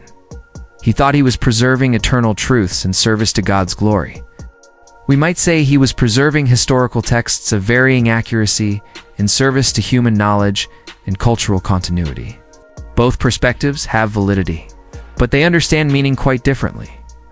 The faith of patience that Brother Martin and his community demonstrated after the fire, the ability to begin again without guarantee of success, to work without certainty of outcome, to find meaning in the work itself rather than only in its results, that faith is harder to maintain in our contemporary world. We want metrics, want outcomes, want to know that our efforts are producing specific, measurable results. But manuscript culture couldn't work that way. The monks who copied texts often never saw them used. The scribes who preserved knowledge rarely knew whether future generations would value their work. They operated on faith that the work mattered, that preservation was valuable, that patience and devotion were their own rewards, and perhaps they were right. Perhaps the measure of a life well lived isn't whether you achieved specific outcomes, but whether you worked faithfully at worthy tasks. Whether you contributed what you could to purposes larger than yourself, whether you maintained devotion even when outcomes were uncertain or invisible. These are uncomfortable thoughts for our achievement-oriented age. We don't like uncertainty. We don't trust processes that can't be measured and optimized. We want to know that our time is being well spent, that our efforts matter in concrete, demonstrable ways. But the monks of St. Columba, beginning again after the fire, didn't have that luxury. They had only faith, patience, and the willingness to do the work because the work needed doing, regardless of what might come after. As we move forward in our story, let that faith and patience remain present. Let it inform how we think about the monk who comes next, the one who spent 50 years copying the wrong book, who devoted his entire adult life to a mistake, and who somehow, in ways we're still trying to understand, found meaning in that labor.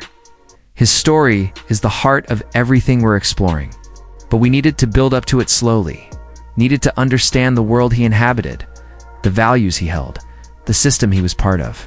We needed to see how errors spread and how libraries burned and how monks began again, patient and faithful, trusting in purposes they couldn't fully see. Now we're ready. Now we can meet him, this legendary figure, this man who has become a kind of patron saint of misdirected effort, of devoted error, of patient labor that served purposes other than the ones intended. Let's find him in his scriptorium, in the quiet morning light, beginning another day of work on the manuscript that will consume the rest of his life. Let's watch him work and try to understand what it all means, this strange, sad, beautiful story of devotion without reward, of patience without recognition, of faith that persists even when the object of that faith turns out to be not quite what anyone believed. The candles are lit, the quill is trimmed, the page waits blank and ready. Let's begin. There are moments in history that slip through the cracks not because they were unimportant, but because they were too quiet to be heard.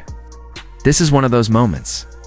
Imagine, if you will, a small stone room tucked into the northern wing of a monastery somewhere in Bavaria. The year is 1387, though the monk inside has long stopped counting. The walls are thick, older than any living memory, and the narrow window lets in just enough light to see by, never more, never less. Outside, the world turns. Wars begin and end. Kings rise and fall. Plagues sweep through villages like wind through wheat. But inside this room, time moves differently. It moves with the rhythm of a quill scratching parchment, the slow breath of a man bent over his work, the gentle creak of his wooden stool as he shifts his weight after hours of stillness. His name was Brother Anselm, though no one remembers him now. No chronicle mentions him. No biography survives. We know of him only through fragments, a note in a ledger, a faded signature at the bottom of a manuscript, a single line in the abbey records that says simply, Anselm, scribe. 52 years of service. 52 years? More than half a century spent in that room, copying one book. But here's the thing, it was the wrong book. Not wrong in the sense that it was heretical or dangerous. Not wrong because it contained forbidden knowledge or blasphemous ideas. Wrong in the simplest, most human way possible. Someone had made a mistake. Decades before Anselm ever set quill to parchment, a well-meaning abbot had confused two titles. He had ordered a theological commentary to be copied, believing it to be a sacred scripture. And so the order was passed down from abbot to prior, from prior to Brother Anselm, who received it with the kind of reverence reserved for holy work. And Anselm copied it, word by word, line by line. Year after year, he never knew. There's something almost unbearably tender about this. In an age obsessed with productivity and efficiency, with metrics and outcomes and measurable impact, there's something deeply countercultural about Anselm's quiet devotion. He wasn't copying the wrong book to be rebellious. He wasn't making a statement. He was simply doing what he believed was sacred work, with all the patience and care he could muster. And in that patience, There's a kind of beauty that our modern world is almost entirely forgotten. Let's step inside that room with him for a moment. Let's see what 50 years of copying looks like. The first thing you'd notice is the silence. Not the absence of sound, but the presence of quiet, a living, breathing stillness that wraps around you like a blanket. The only sounds are natural, the scratch of the quill, the soft rustle of parchment being turned, the distant call of a bell marking the hours for prayer. Anselm's breath is steady, measured, the breath of a man who has learned to be still within himself. His hands are old now. The skin is thin, almost translucent, mapped with veins like rivers on an ancient chart. His knuckles are swollen from decades of holding a quill in the same position. There's a permanent callus on his middle finger where the shaft rests. His fingers tremble slightly, not from fear or uncertainty, but simply from age. Yet his script is still beautiful. Each letter is formed with the same care he gave them 50 years ago, when his hands were young and steady. The ink flows from his quill like a slow, dark river, filling the page with words he has long since memorized, but never stops reading carefully. He works by candlelight in the early mornings and late afternoons. When the sun is too weak to reach his window, the candle sits in a brass holder to his left, its flame steady and golden. Sometimes he pauses to trim the wick with a small pair of scissors, watching the flame settle back into its rhythm before returning to his work. The smell of beeswax fills the room, mingling with the earthy scent of parchment and the sharp, metallic tang of oak gall ink. The manuscript he's copying is large, over 300 pages in the original. It's a commentary on the Book of Daniel, written by an obscure theologian in the 9th century. The author's name was Urbanus, though Anselm believes it was written by one of the church fathers. The mistake was easy to make. The title page of the original manuscript was damaged, and someone had restored it incorrectly, attributing the work to the wrong scholar.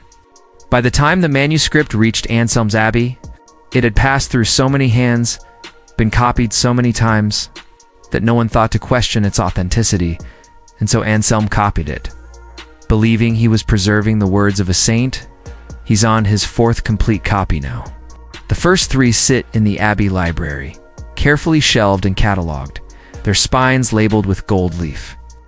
Their beautiful objects siege, one a testament to Anselm's skill.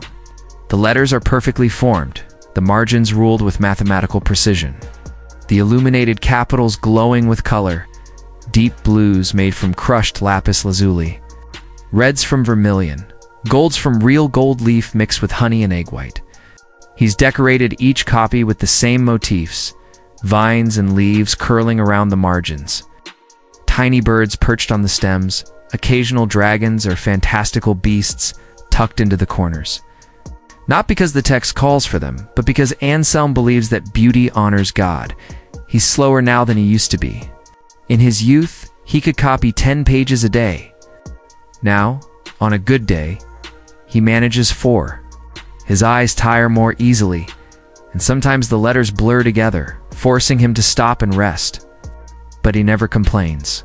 Complaint would imply that he expects something different, that he believes his work should be easier or faster or more rewarding.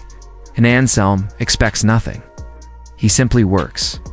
There's a rhythm to his days that has remained unchanged for decades.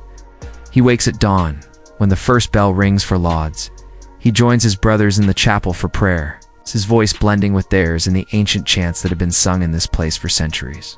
After prayer, there's a simple breakfast: bread, cheese, sometimes an apple or a handful of nuts. Then he returns to his room and works until the bell rings for terce, the mid-morning prayer. More work, then sext at midday. A simple meal: soup, bread, perhaps a bit of fish. Then none in the early afternoon, more work until vespers as the sun begins to set. Supper in the refectory, where the monks eat in silence, while one of their number reads aloud from scripture. Then Compline, the final prayer of the day, in bed, day after day. Year after year, the same rhythm, the same prayers, the same work, and in that repetition, Anselm has found something that most people spend their entire lives searching for: peace. He doesn't copy because he's trying to achieve something. He doesn't copy because he wants recognition or reward. He copies because it's his calling, his vocation, the thing he was placed on this earth to do.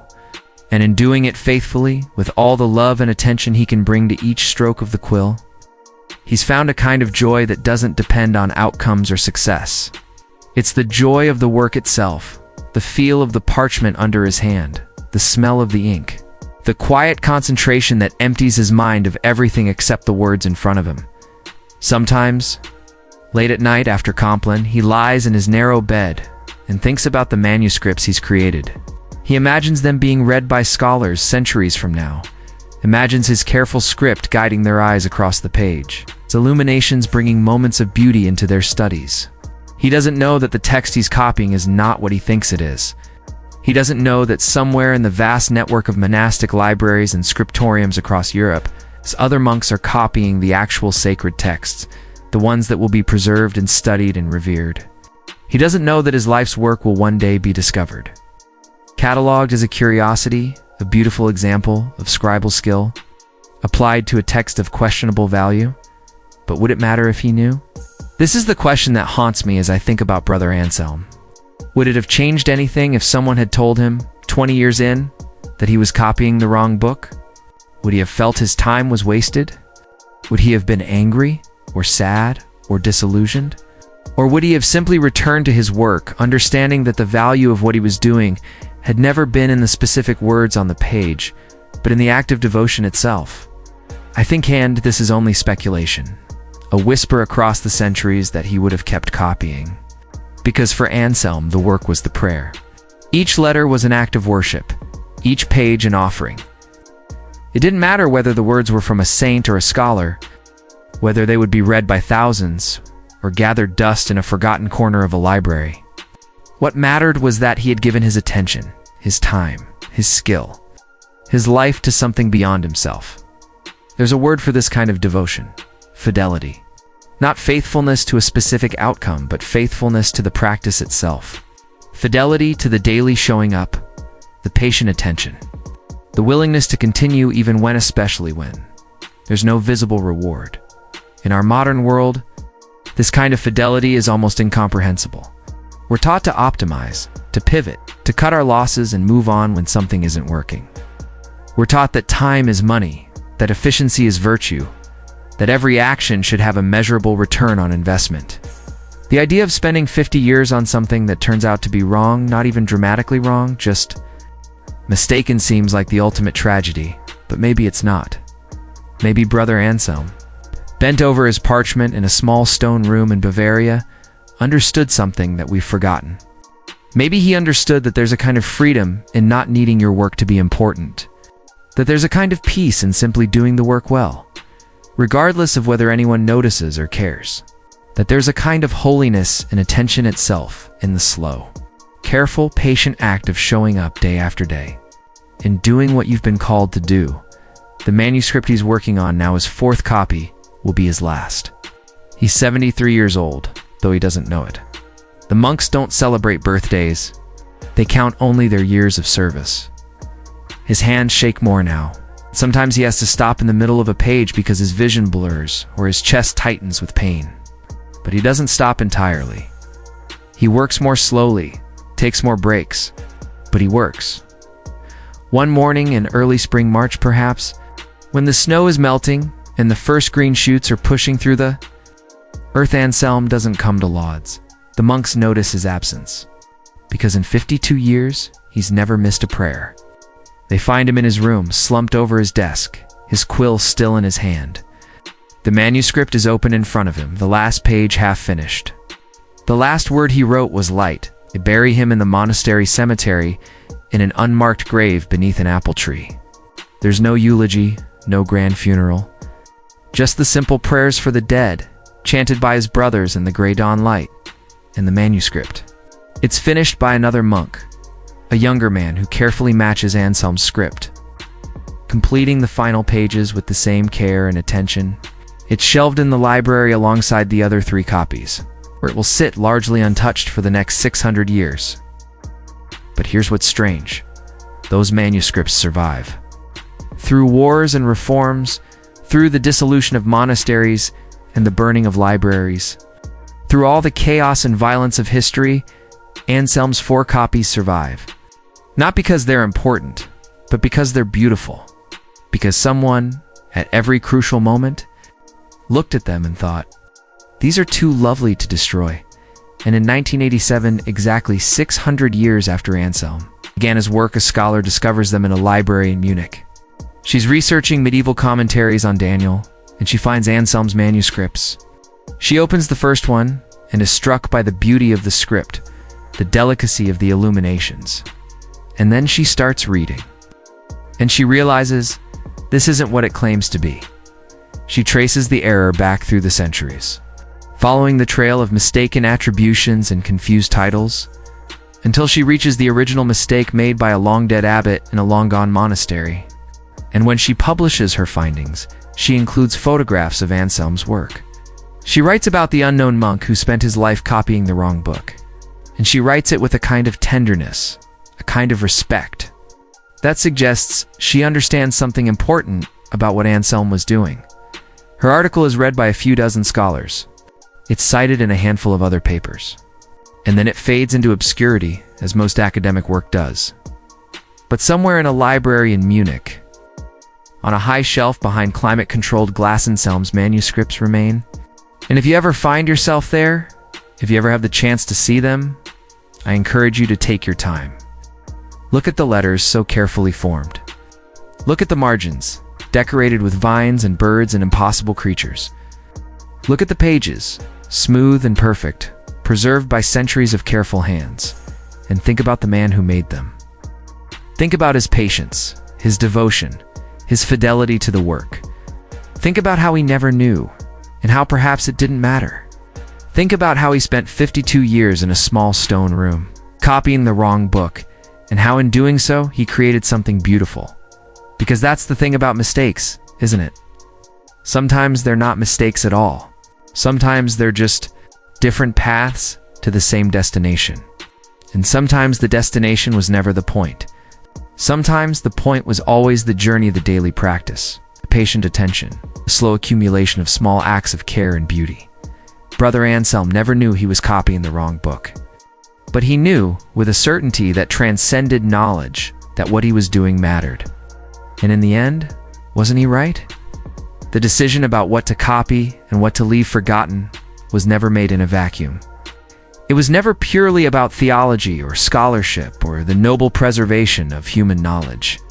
It was always, inevitably, about power, about politics, about the small, human concerns that shape history more often than we like to admit.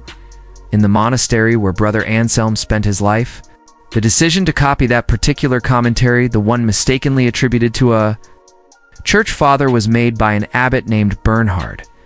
He made it in the winter of 1335 in his private chamber.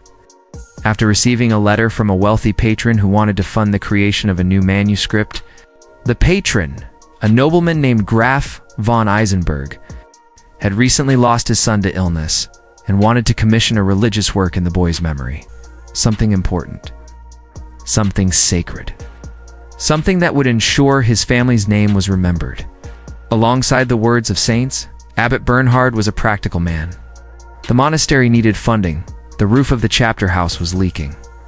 The fields had produced a poor harvest, and there were 5 new novices who needed to be fed and housed. A generous donation from Graf von Eisenberg would solve a great many problems. And so when the Graf suggested a specific text, a commentary on Daniel that he'd heard was particularly profound, Bernhard agreed without hesitation. He didn't check the attribution carefully. He didn't consult with other scholars or examine the provenance of the manuscript. He simply looked at the title, saw a name that seemed appropriately venerable, and authorized the work. The order was passed to the prior, who passed it to the master of the scriptorium, who assigned it to their most skilled scribe, Brother Anselm, who had just completed a 5-year project and was ready for new work. And that was that. A decision made in 10 minutes, influenced by financial necessity and the desire to please a patron, set in motion a half-century of devoted labor. This is how knowledge was curated in the medieval world, not by grand councils of scholars debating the merits of various texts, but by individual men making individual decisions based on individual circumstances. And those circumstances were almost never purely intellectual. They were political, economic, personal. They were shaped by friendships and rivalries, by financial pressures and social obligations, by accidents and coincidences, and the simple human tendency to take the path of least resistance. Consider the monastery library itself. Modest collection of perhaps 300 volumes, assembled over 2 centuries. Every book in that library represented a choice. Someone, at some point, had to decide, this text is worth copying. This text is worth the cost of parchment, ink, and countless hours of labor. This text deserves to be preserved, and what guided those decisions? Sometimes it was genuine scholarly interest. A monk might request a particular text because he was studying a specific theological question or because he'd heard it referenced in another work. Sometimes it was tradition. Certain texts had been copied at the monastery for generations, and no one questioned whether they should continue. Sometimes it was pure practicality. A text was chosen because it was short and could be completed quickly, or because it was long and could keep a scribe occupied for years, or because the exemplar, the original being copied, was readily available and in good condition.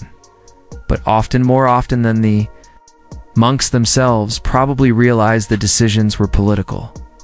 When a bishop visited the monastery, for instance, he might express interest in a particular theological school or author, and suddenly, manuscripts representing that school would be prioritized.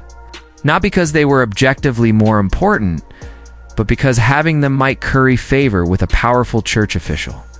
When a wealthy patron offered funding, they often came with specific requests or preferences. A nobleman might want copies of texts related to his favorite saints, or works that reinforced his political views, or simply impressive-looking books that would enhance his family's prestige. And then there were the subtler politics, the internal dynamics of monastic life. A strong-willed abbot might shape the library according to his own theological preferences, commissioning copies of texts that supported his views while quietly letting others be forgotten. A learned monk might use his influence to advocate for certain works over others. A scriptorium master might favor texts that showcased the scribe's skills, choosing manuscripts with complex illuminations or elaborate scripts that would enhance the monastery's reputation. The result was that knowledge was preserved unevenly, idiosyncratically. The texts that survived weren't necessarily the most important or the most accurate. They were the ones that, for whatever reason, political, economic, personal, someone decided were worth saving. Let me give you another example. From a different monastery, around the same time, in a Benedictine abbey in northern France, there was a debate about whether to copy a collection of Aristotelian philosophy or a series of sermons by a popular contemporary preacher. The philosophy was objectively more significant. These were rare Latin translations of Greek texts that were just beginning to circulate in Western Europe, the kind of works that would shape intellectual thought for centuries. The sermons, on the other hand, were skillfully written, but ultimately derivative. It's unlikely to be remembered beyond a generation or two. The decision should have been obvious. But the abbot chose the sermons. Why? Because the preacher was a friend. Because the preacher had promised to mention the monastery in his travels, bringing it recognition and prestige. Because the abbot personally found the sermons more engaging than dry philosophical treatises. And perhaps, though this is speculation, because choosing philosophy would have aligned him with a faction within the monastery that he was at odds with. And he didn't want to give them that victory, so the sermons were copied, beautifully and carefully, while the philosophical texts were passed over. Eventually, those rare translations made their way to another monastery where they were copied. So in this case, the knowledge survived. But it might not have.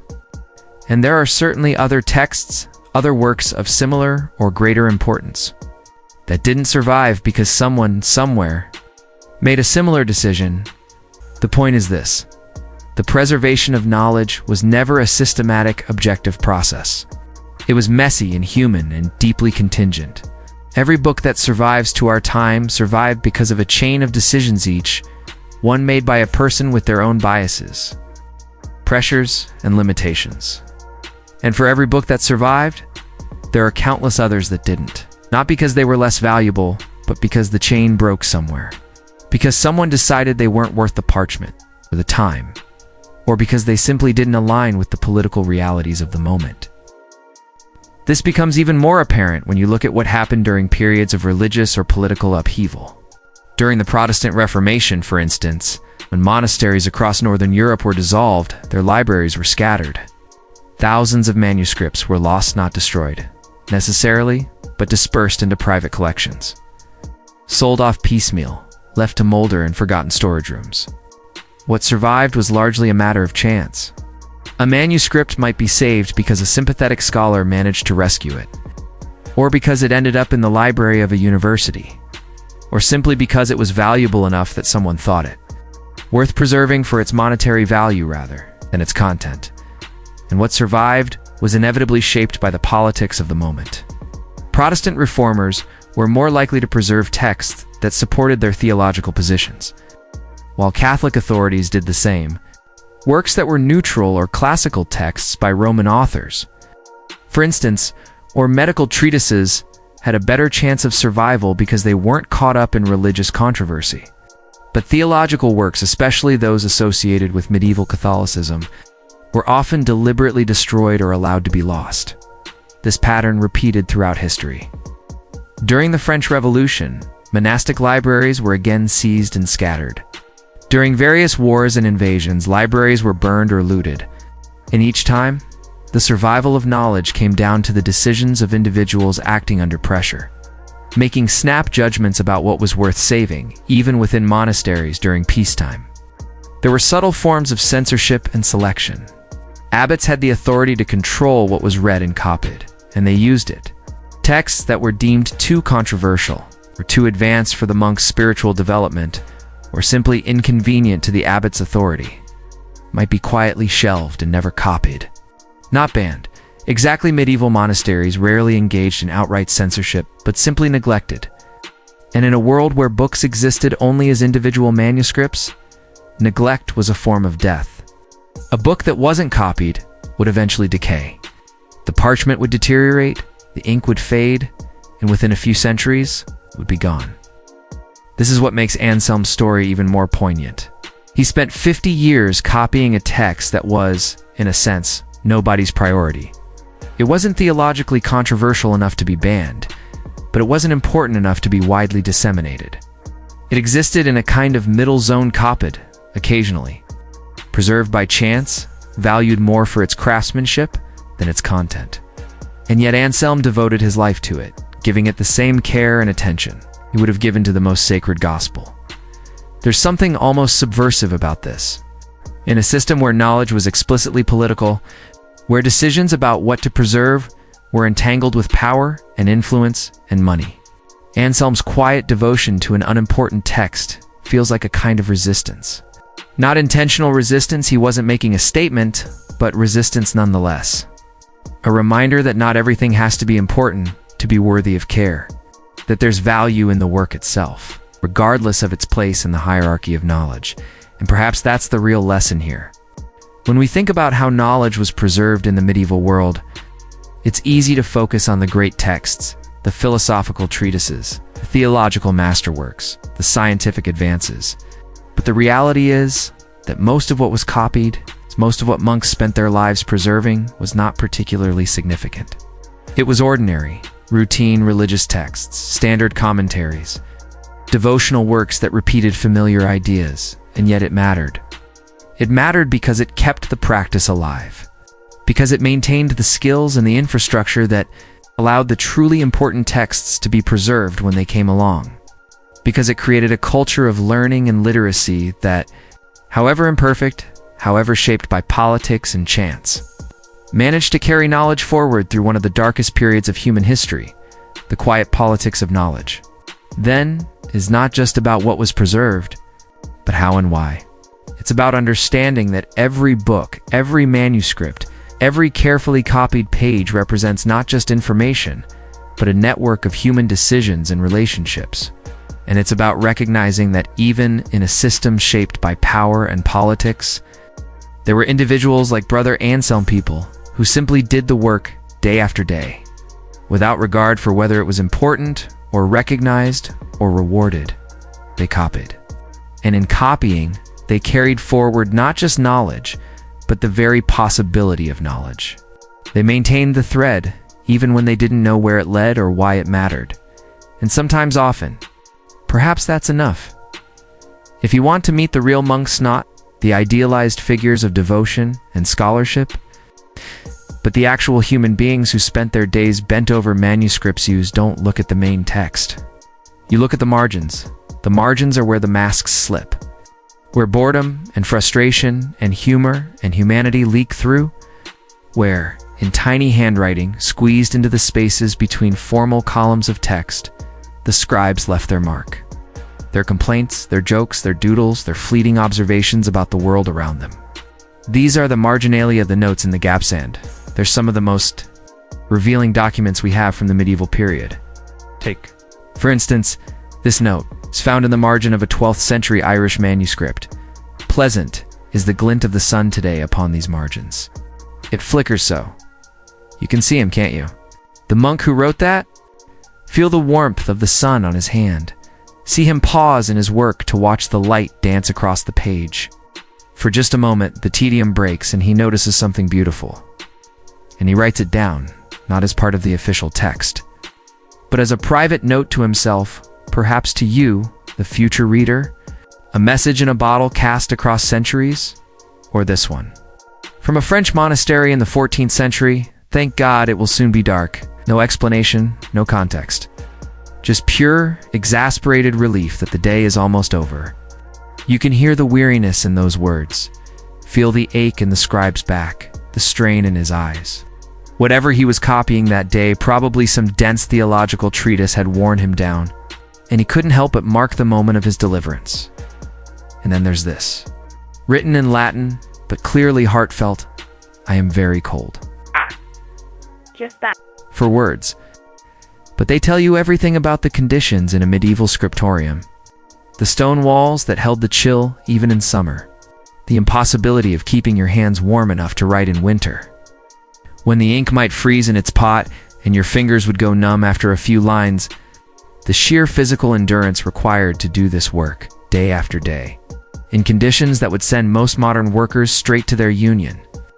Representative, that marginalia reveal a texture to monastic life that the official records never capture. The Abbey Chronicles might list the number of books produced, the names of the abbots, the major events of the monastery's history. But they don't tell you about the day-to-day reality of being a scribe. They don't tell you about the boredom, the physical discomfort, the small rebellions and tiny moments of joy that made the work bearable, but the margins do. Some of the most common marginal notes are complaints about the work itself. This parchment is hairy. The writer is noting that the animal skin wasn't prepared properly, making it rough and difficult to write on. The ink is too thin. New parchment, bad ink. I say nothing more. These aren't just complaints, they're also documentation. They tell us about the material conditions of manuscript production, the quality control issues, the problems that arose and how scribes dealt with them, and they tell us that the monks were not. In fact, serene and untroubled figures floating above earthly concerns. They were craftsmen dealing with practical problems. And sometimes those problems were frustrating enough that they needed to vent, even if only to the margins of the page they were working on. Then there are the notes about the scribe's physical state. My hand is tired. The light is failing. Oh, my hand. Last one appears frequently enough in manuscripts that it seems to have been a kind of standard complaint. The medieval equivalent of my back is killing me, or I need a coffee. Scribal work was physically demanding, in ways that aren't immediately obvious. Holding a quill in the proper position for hours at a time caused cramps and calluses. Bending over a desk strained the back and neck. Working by candlelight or in dim natural light caused eye strain and headaches. And there was no ergonomic furniture, no breaks mandated by labor law, no physical therapy or pain relievers beyond, perhaps, a cup of wine and the hope that tomorrow would be easier. Some scribes got creative with their complaints. One 15th century German monk wrote, as the harbor is welcome to the sailor. So is the last line to the scribe. It's almost poetic. This comparison, the relief of finishing a manuscript compared to the joy of reaching land after a long and difficult voyage, and it suggests that this particular scribe saw his work as something to be endured rather than enjoyed. A journey with a destination rather than a calling to be savored. But not all marginalia are complaints. Some are jokes ranging from the sophisticated to the silly. Medieval scribes loved puns and wordplay, and they'd occasionally slip them into the margins. One monk, copying a text about the Last Judgment, drew a small devil in the margin and added the caption, "This devil is cold." 2. A reference perhaps to his earlier complaint about the temperature, but also a bit of dark humor about the supposedly fiery nature of hell. And then there are the doodles. Oh, the doodles. Medieval manuscripts are full of them, tiny drawings squeezed into margins and blank spaces. Some are elaborate, dragons with coiled tails, knights fighting monsters, grotesque faces with exaggerated features. Others are simple. A hand pointing to a particularly important passage, small flower, a geometric pattern, but the most common doodle by far is the cat. Medieval scribes loved drawing cats. Cats lounging, cats playing, cats caught mid-yawn. Sometimes they're realistic, sometimes comically stylized. And given that many monasteries kept cats to control, rodents being a serious threat to manuscripts made of organic materials, these doodles probably represent actual cats that the scribes lived and worked with. Cats that wandered through the scriptorium, curled up in patches of sunlight, occasionally jumped onto desks and disrupted work. In fact, there's a famous example of this from a medieval Irish manuscript. The monk was working on a page when a cat, presumably the monastery cat, stepped onto his desk, walked across his freshly inked parchment, and left a perfect trail of paw prints across the page. Instead of scraping off the ink and starting over, which would have been the professional thing to do, the monk simply drew a small picture of the cat next to the paw prints and wrote, "A blessing on the cat." Whether this was genuine affection, resigned acceptance, or sarcastic commentary, we'll never know. But the paw prints and the doodles survive. A small moment of chaos preserved forever. These glimpses of cats and animals remind us that monasteries were not silent, sterile places. They were working farms with livestock and gardens. Buildings that housed not just monks but also the necessary animals that supported monastic life. The scribes weren't isolated from this world. They were part of it. And sometimes that world intruded on their work in ways both disruptive and delightful. Some marginalia are more personal, offering glimpses into the inner lives of the scribes. There are notes about illness. I was sick when I wrote this. Notes about grief. On this day, Brother Thomas died. Pray for his soul.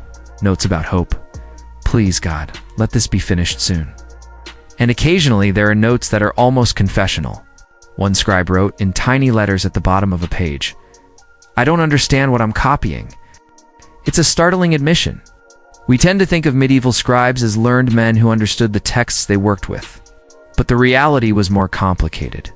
Some scribes were indeed scholars, but others were simply trained craftsmen, capable of reproducing letter forms without necessarily comprehending the content, especially when working with texts in Latin, Greek, or Hebrew languages they might read without fully understanding. They were essentially copying shapes. Not meaning this scribe's admission, "I don't understand what I'm copying," is both humble and troubling. It reminds us that the transmission of knowledge was not always a conscious, intentional act. Sometimes it was mechanical, even rote. The scribe is a kind of human photocopier. It's reproducing information without processing it. And yet, here's the paradox. It didn't matter. The text was preserved. The knowledge was carried forward. Understanding, it turns out, is not always necessary for transmission. Sometimes all you need is fidelity, careful attention to reproducing exactly what you see. Even if you don't know what it means, other personal notes are lighter. One monk drew a small picture of himself at his desk and labeled it with his name and the date. A kind of "I was here" signature hidden in the margin. Another wrote, in the blank space at the end of a manuscript, "Whoever reads this, say a prayer for me, a request for connection." For a kind of immortality, not through the official text, but through this personal plea. And it worked. Centuries later, we can still read his words, and, if we choose, honor his request. There are also notes that suggest friction within the monastery. One scribe wrote, "Brother X has a voice like a donkey and will not stop singing while I work." The name is abbreviated, presumably to avoid direct confrontation. Another, "The abbot stood over my shoulder for an hour today, making helpful suggestions." The sarcasm is palpable even across the centuries. These notes remind us that monasteries were communities. With all the interpersonal dynamics that implies, not everyone got along. Not everyone shared the same work ethic or temperament. And sometimes, the only outlet for frustration was a sarcastic note in the margin of a manuscript, where it might be seen by a sympathetic, future reader but would likely escape the attention of the person being complained about. And then there are the truly inexplicable marginalia, the ones that leave us puzzled and fascinated, random phrases and languages the scribe shouldn't have known, cryptic symbols that might be secret codes or inside jokes or simply doodles that happen to look meaningful. One manuscript contains, in the bottom margin of a page, the single word cheese. Just that? No context. No explanation. Was it a reminder to himself? A shopping list? A random word that popped into his head? We'll never know, but in a way that's perfect. Because the marginalia, unlike the main text, aren't meant to be permanent or official, or even coherent. They're glimpses, fragmentary, spontaneous, human. They're what happens when the discipline of formal writing relaxes for a moment, and the person beneath the monk shows through. When I think about the marginalia, I think about all the voices in history that don't make it into the official record. The people who weren't important enough, or eloquent enough, or well-placed enough to have their words preserved intentionally. The marginalia survive almost by accident. They were never meant to be the point of the manuscript. They were just their background noise, the human static underneath the signal of official knowledge. And yet they're the parts I find most moving, because they're honest in a way that the main texts often aren't. A theological treatise is carefully composed, edited, approved, but a marginal note dashed off in a moment of frustration or joy or cold, that's real. That's a person speaking directly to you, without pretense or performance. There's a marginalia note I think about often. It's from a 13th century manuscript, written in the margin of a particularly dense philosophical text. The note says, "This book is boring." And I laugh every time I read it, because it's such a perfect encapsulation of the gap between the official culture and the lived experience. Some abbot or scholar thought this text was important enough to have copied. Someone funded it, authorized it, assigned it to a scribe, and that scribe faithfully copied every word, perfectly reproducing the author's arguments and digressions and elaborate, logical proofs, and also thought it was boring, and said so. In the margin, where future readers might find it and feel a little less alone in their own boredom. That's the gift of the marginalia.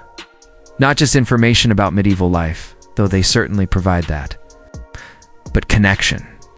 A sense that across all the centuries and cultural differences, people were still people. They got cold and tired and bored.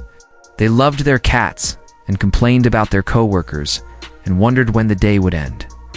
They had moments of unexpected beauty, the glint of sun on a page, and moments of unexpected frustration.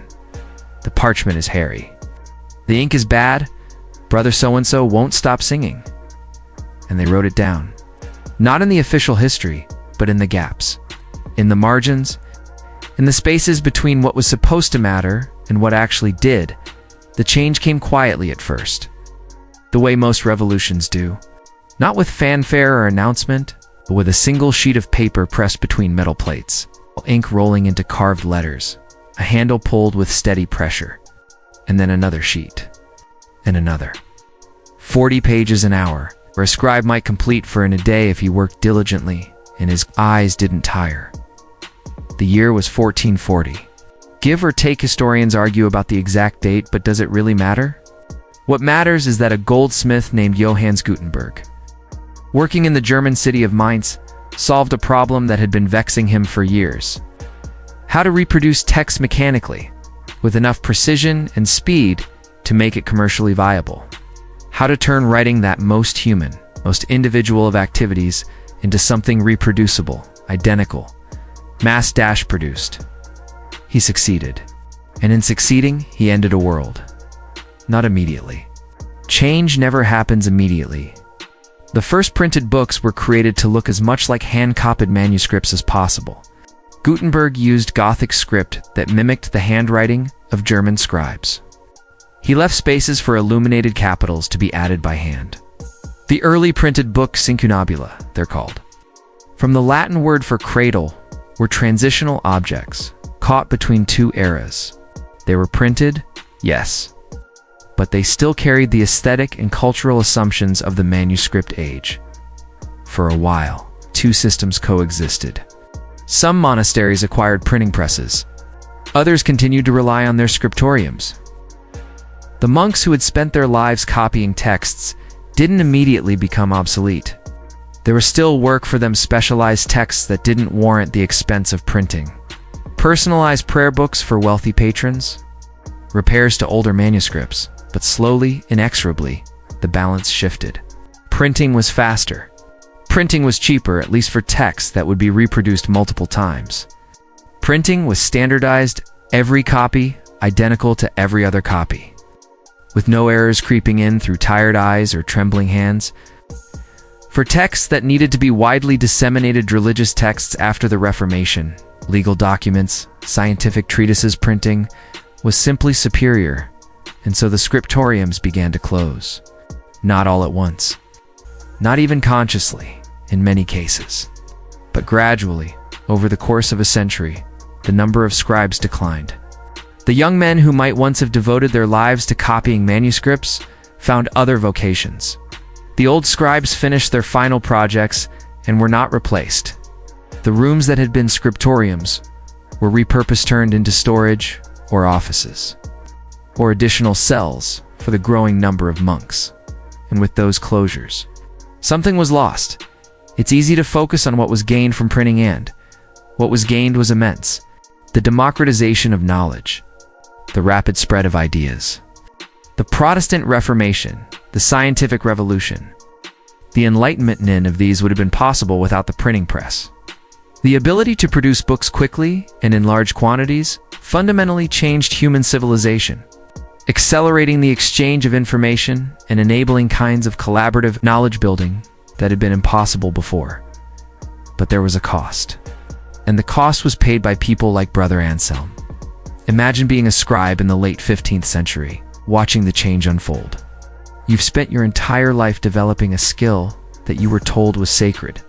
The careful formation of letters, the mixing of inks, the preparation of parchment, the art of illumination. You've devoted decades to mastering these crafts, and in doing so, you found meaning and purpose. Your work is prayer. Your work is worship. Your work connects you to a tradition stretching back centuries. To the monks who preserved classical learning through the Dark Ages, who kept literacy alive when the world around them was collapsing into chaos, and then someone shows you a printed page. Perfect letters, uniform spacing, no errors, no variations. 40 pages an hour. 400 pages in a day if the press runs continuously. What took you a year to complete can be done in a week. How do you respond to that? What do you do with the sudden realization that your life's work, your calling, your vocation has been made redundant by a machine? Some monks embraced the change. They saw the printing press as a tool that could advance their mission of spreading religious knowledge. They became printers themselves, or editors, or typesetters. They adapted their skills to the new technology, finding ways to remain relevant in a changing world. But others couldn't or wouldn't, for them. The shift to printing felt like a betrayal. Not just of their personal investments in the old way, but of something deeper. Loss of the sacred connection between scribe and text. Because when you copy a manuscript by hand, you're not just reproducing information. You're dwelling with it. Every word passes through your mind, your hand, your breath.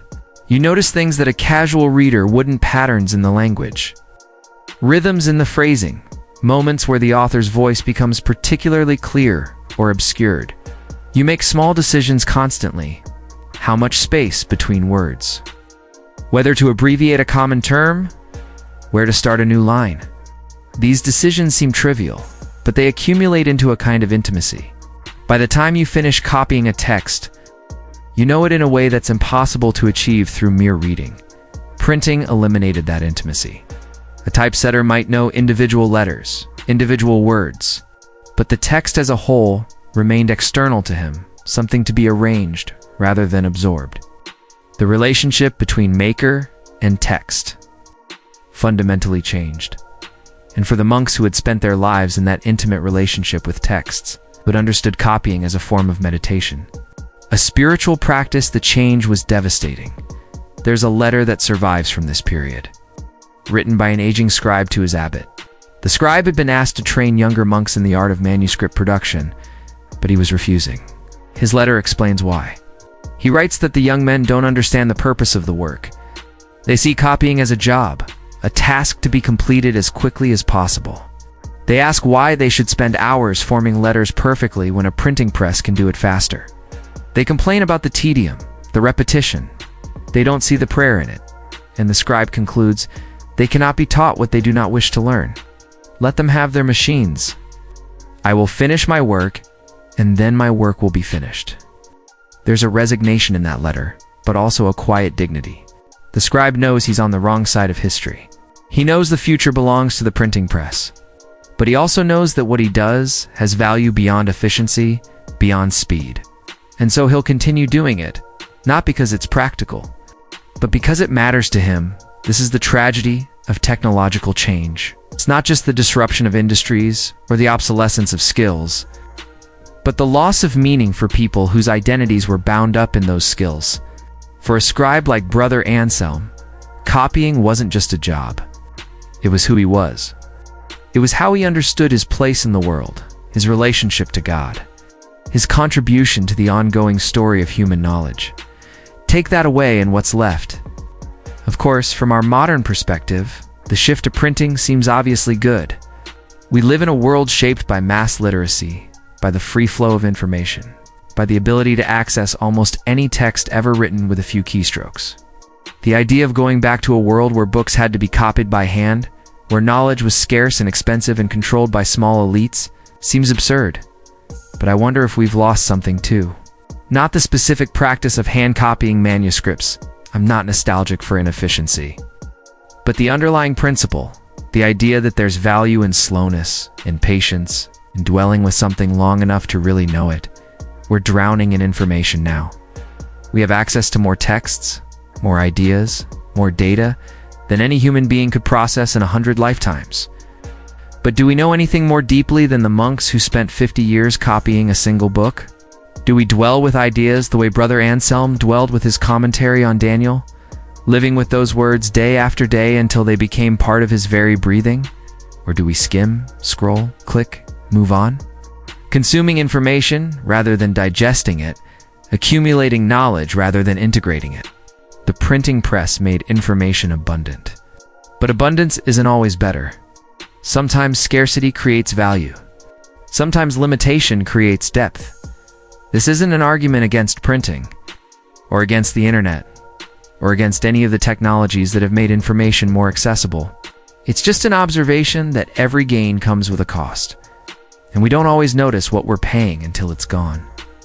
The monks in their scriptoriums knew something we've forgotten, that attention is sacred. That the slow, patient, repeated engagement with a text or a task or a practice can be its own form of wisdom. That speed isn't the only metric that matters. By 1550, most scriptoriums in Western Europe had closed.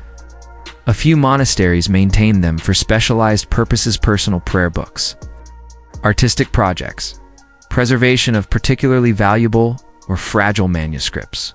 But the golden age of the scribe was over. The profession that had defined monastic life for 1,000 years had been made obsolete in little more than a century. And the monks themselves?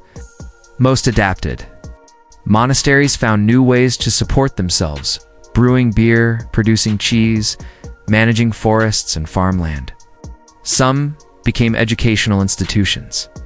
Others focused on pastoral care or missionary work. Monastic life continued, but it was fundamentally changed. The silence of the scriptorium, that particular quality of quiet concentration, of hours spent with nothing but the scratch of quill on parchment and the slow turn of pages, that silence faded, replaced by the rhythmic chunk-chunk of printing presses, the hiss of steam engines. The eventual whir of computers and the click of keyboards, different sounds for a different world. But sometimes, in certain libraries, in special collections where the old manuscripts are kept, you can still find echoes of that silence. You can request a manuscript, one that hasn't been digitized, one that exists only as itself, in its singular physical form, and the librarian will bring it to you with gloved hands. And explicit instructions, handle carefully. Support the spine, turn pages gently. And when you open it, when you see the careful script and the decorated margins and the places where the parchment is worn smooth from centuries of use, the silence, the patience, the devotion of the person who made this object, not for recognition or profit, but because it was their work, and perhaps if you're quiet enough. If you pay close enough attention, you can understand why the old scribe refused to train the young men, why he couldn't teach what he knew. Because what he knew wasn't really about copying. It was about a way of being in the world, a way of finding meaning in repetition, purpose in patience, holiness in attention. The printing press didn't just replace a technology, it replaced a way of life. And the monks who lived that life, the brother Anselms and the unnamed, scribes and the countless others whose names we'll never know, they were the last practitioners of something we don't even have a word for anymore. Maybe it's best that we don't. Maybe some things are meant to end when their time comes, to fade into history as new ways emerge, but still, I think about them sometimes. The scribes in their silent rooms, working by candlelight in thin winter sun, copying texts they might not fully understand for readers they would never meet. Faithful to the work, day after day, until their hands could no longer hold the quill. And I think, what a strange and beautiful way to spend a life in a climate-controlled vault beneath a library in Munich. There sits a manuscript that almost no one ever reads. It's cataloged. Of course, every manuscript is cataloged with a reference number and a brief description, commentary on Daniel, anonymous Carolingian author, copied c. 1387 to 1441 by Brother Anselm of monastery name lost. For complete copies, extant.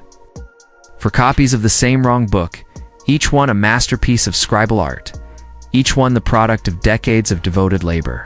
They sit on their shelf behind glass, temperature and humidity carefully regulated, preserved for a future that has little use for them, but they exist.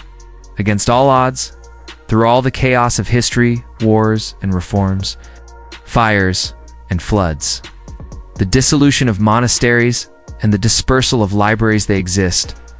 This is the paradox of mistakes. Sometimes they survive precisely because they're mistakes. Because they're unusual enough to be interesting, beautiful enough to be kept, wrong enough to be memorable. If Brother Anselm had copied the right book, if someone had caught the error before he began his 50-year project, his manuscripts might not have survived. They would have been just another set of copies, indistinguishable from dozens of others, with no particular reason to be preserved. They might have been discarded when they wore out, or lost in one of the many catastrophes that claimed so many medieval manuscripts. But because they're wrong, because they're beautifully executed copies of a misattributed text, they're notable, curious, worth keeping. History is full of these ironies. The things we try hardest to preserve often disappear, while the things we neglect, the mistakes and accidents and curiosities, somehow endure.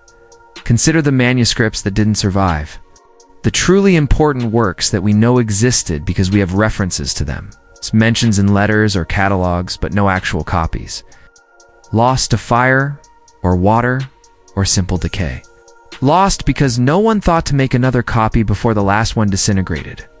Lost because someone, somewhere along the chain of custody, decided they weren't worth the space they occupied.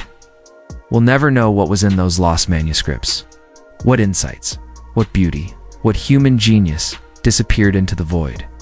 The gaps in our knowledge of the medieval period and of classical antiquity before Itar vast. For every text that survives, there might be 10 or 20 or 100 that don't. The library of human knowledge is more whole than substance, more absence than presence, and yet have Brother Anselm's for copies of the wrong book. There's something almost cosmically funny about this. The manuscript that was supposed to be important, that was commissioned by a wealthy patron and authorized by an abbot and copied with the utmost care, that manuscript turns out to be based on a mistake. But it survives. It endures. 600 years later, it's still there. Still beautiful, still wrong. What does that say about the nature of preservation? About what we value and why? I think it says that we don't actually know what's important. Not really. Not in the moment. We make our best guesses. We apply our criteria and our expertise, but history has a way of scrambling our categories. The things we thought mattered fade into obscurity, while the things we overlooked or dismissed turn out to be crucial. Take the marginalia we discussed earlier. For centuries, scholars ignored the marginal notes in manuscripts. They were considered defacements, distractions from the real content of the text. When manuscripts were rebound or repaired, margins were sometimes trimmed away, destroying whatever notes might have been there. The official text was preserved. The unofficial commentary was lost. Only in recent decades have scholars begun to take marginalia seriously, to recognize them as valuable sources of information about medieval life and thought. And now, of course, we wish we had more of them. We wish those margins hadn't been trimmed. We wish we could recover all those small, personal notes that seemed so insignificant at the time. The same is true of the mistakes themselves. For a long time, scribal errors were seen as problems to be corrected, flaws to be fixed. When scholars created modern editions of medieval texts, they would collate multiple manuscripts and try to reconstruct what the original text must have been, correcting the errors that had crept in through generations of copying. But more recently, scholars have realized that the errors themselves are interesting.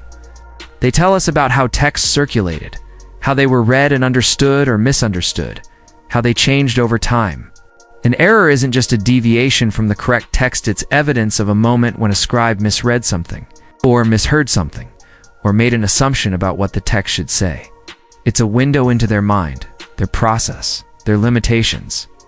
In other words, the mistakes are data. They're not noise obscuring the signal. They're part of the signal itself. This represents a fundamental shift in how we think about preservation and value. We're moving away from a model where there's one correct version of a text that we're trying to recover, and toward a model where every version, every copy, every variation is potentially meaningful, where the wrong copies might tell us things that the right ones can't. Brother Anselm's manuscripts are a perfect example of this. For centuries, they were classified as curiosities, interesting examples of scribal skill applied to a problematic text, not really significant. But now, when scholars study them, they see something different. They see evidence of how knowledge circulated in the medieval period, how mistakes were perpetuated, how individual monks understood or didn't understand the texts they were copying. They see the gap between official church knowledge and local practice, between what was supposed to be copied and what actually was. They see, in other words, the sciences of real history. The way things actually worked, as opposed to the way they were supposed to work. And that's valuable. That's worth preserving. There's a term in archival theory, benign neglect. It refers to the practice of leaving certain materials undisturbed, not cataloging them, or digitizing them, or making them easily accessible. On the theory that sometimes the best way to preserve something is to leave it alone, active preservation handling, photographing, rebinding, can cause damage. Sometimes it's better to just let things sit in their boxes, in their climate-controlled rooms, waiting for a future when the technology and the care might be better. brother. Anselm's manuscripts have benefited from a kind of benign neglect. They weren't considered important enough to be constantly studied, so they weren't constantly handled. They weren't famous enough to be stolen or damaged by over-enthusiastic admirers. They just existed. Quietly, patiently, waiting. Much like Brother Anselm himself, and now, in our time, they're receiving attention they never got before. Scholars are photographing them with high-resolution cameras, analyzing the inks and pigments, studying the script and the illuminations. Digital humanists are creating virtual editions, making them accessible to anyone with an internet connection. Art historians are examining them as examples of 14th century manuscript art. The wrong book, copied by a forgotten monk, has become an object of fascination. What would Anselm think of this? If we could somehow tell him that his work would survive that 600 years in the future, people would study his manuscripts and marvel at his skill and try to understand what his life was like, what would he say? I like to think he'd be quietly pleased. Not proud exactly. Pride was a sin, and Anselm was a monk but satisfied. He did his work well. He was faithful to his calling, and that work endured. The fact that it was the wrong book, I don't think he'd care much about that. Because in the end, the specific content of the text was never really the point. The point was the doing of the work itself, the daily practice of attention and care, the slow accumulation of perfect letters on perfect pages, the offering of his time, his skill, his life to something beyond himself, and that offering was received. Not in the way he expected, perhaps. Not in the way anyone expected, but it was received, and it was preserved, and it matters. This is what I mean when I say that we don't really know what's important. We make our plans and set our priorities and decide what's worth preserving. But history doesn't always agree with us. Sometimes the things we work hardest to save are lost, while the things we ignore, or dismiss, or misunderstand are the ones that endure. There's a lesson in that, I think. A lesson about humility, about the limits of our foresight, about the strange and unpredictable ways that value emerges over time. But there's also something more. Something about the nature of mistakes themselves. We live in a culture that fears mistakes, that sees them as failures, as things to be avoided or fixed or hidden. We optimize and iterate and test, all in an effort to eliminate error. And there's value in that time not arguing for sloppiness or carelessness. But mistakes are also how we learn, how we grow, how we discover things we weren't looking for. Some of the greatest scientific discoveries came from mistakes, experiments that went wrong. Observations that didn't fit the theory, accidents that revealed something new. Penicillin was discovered because a petri dish was contaminated. The microwave oven was invented because a chocolate bar melted in the wrong place.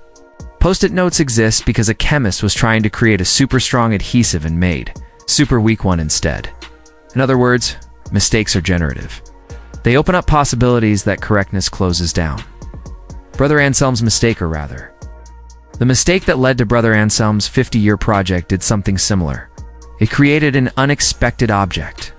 It preserved a text that might not have been preserved otherwise. It documented a moment of confusion in the transmission of knowledge. And now, centuries later, it gives us insight into the medieval world that a correct manuscript might not have provided. The mistake, in other words, became valuable in ways that no one could have predicted. And maybe that's the real lesson here. Not that mistakes don't matter, but that they matter in unexpected ways. That sometimes the path we didn't mean to take turns out to be the one worth traveling. That sometimes our failures, our confusions, our wrong turns are as much a part of the story as our successes.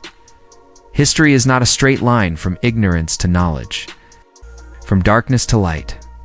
It's a tangle of paths, some leading forward, some circling back, some going nowhere at all. And the things that survive the books, the ideas. The stories are the ones that manage to navigate that tangle, often by accident, often in ways their creators never intended. Brother Anselm's manuscripts are part of that tangle.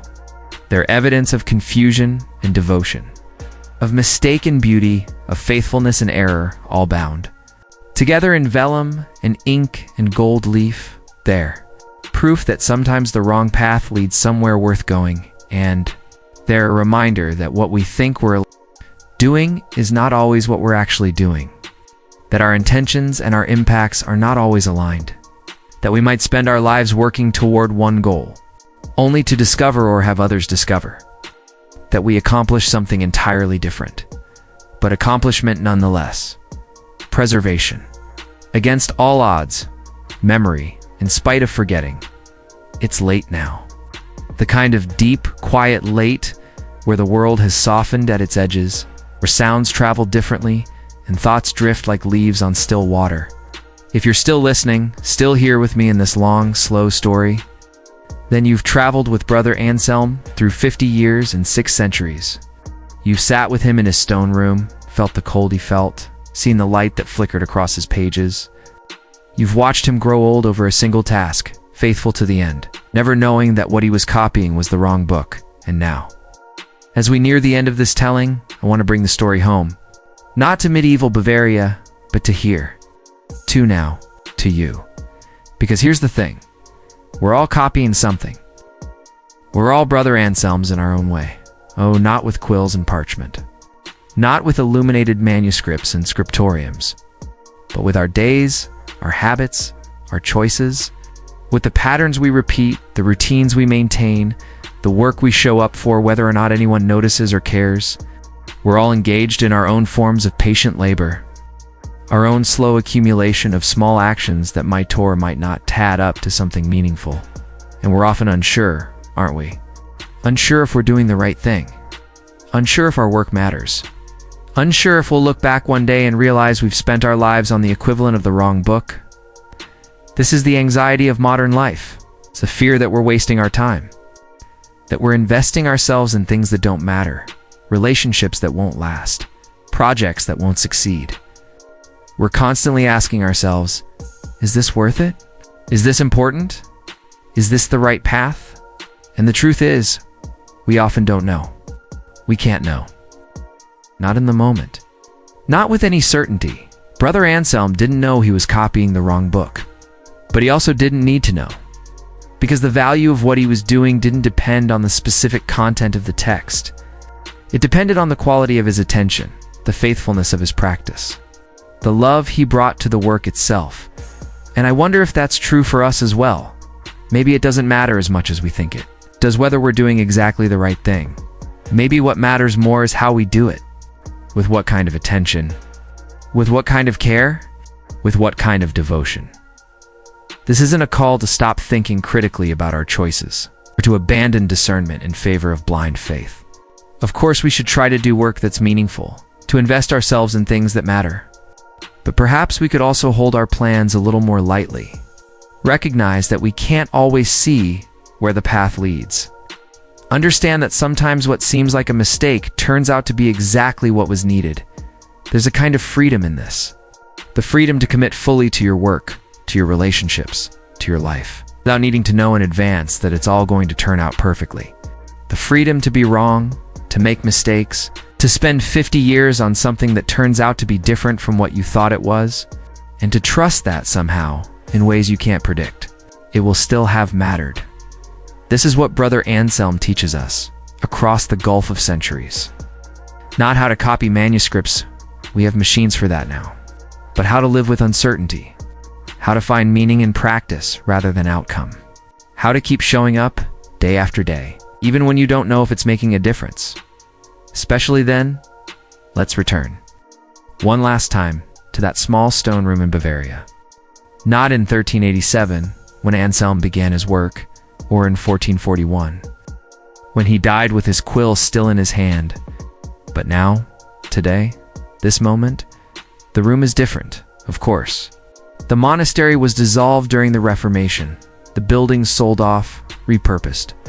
The room where Anselm worked might be a storage closet now, or part of someone's home, or it might not exist at all.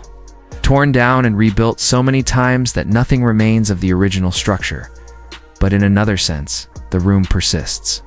Every time someone sits down to do work that feels invisible, work that seems unimportant, work that nobody will notice or praise there in that room, Every time someone shows up faithfully to a task that doesn't seem to be going anywhere, every time someone continues even though they're not sure it matters, they're sitting at Anselm's desk, and the work continues. Different work in different forms, but the same spirit, the same patience, the same quiet faith that doing things well, with attention and care, is itself a form of prayer. I think about this when I'm doing mundane tasks. Washing dishes, folding laundry, responding to the 100th email. Tasks that feel meaningless, repetitive, not at all like the important, significant work I imagine I should be doing. And I think Brother Anselm felt this too.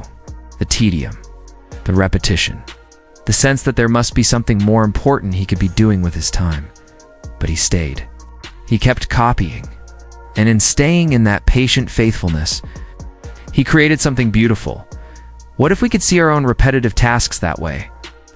Not as wastes of time, but as opportunities for practice. For showing up? For bringing quality to something that doesn't seem to require it?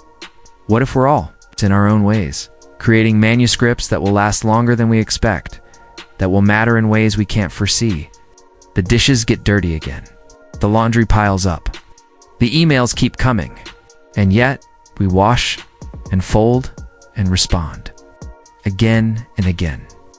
Building a life out of small actions, repeated faithfully. Just like copying. Word by word, line by line, page by page. There's something monastic about this vision of life. Not in the sense of withdrawing from the world, but in the sense of bringing sacred attention to ordinary things.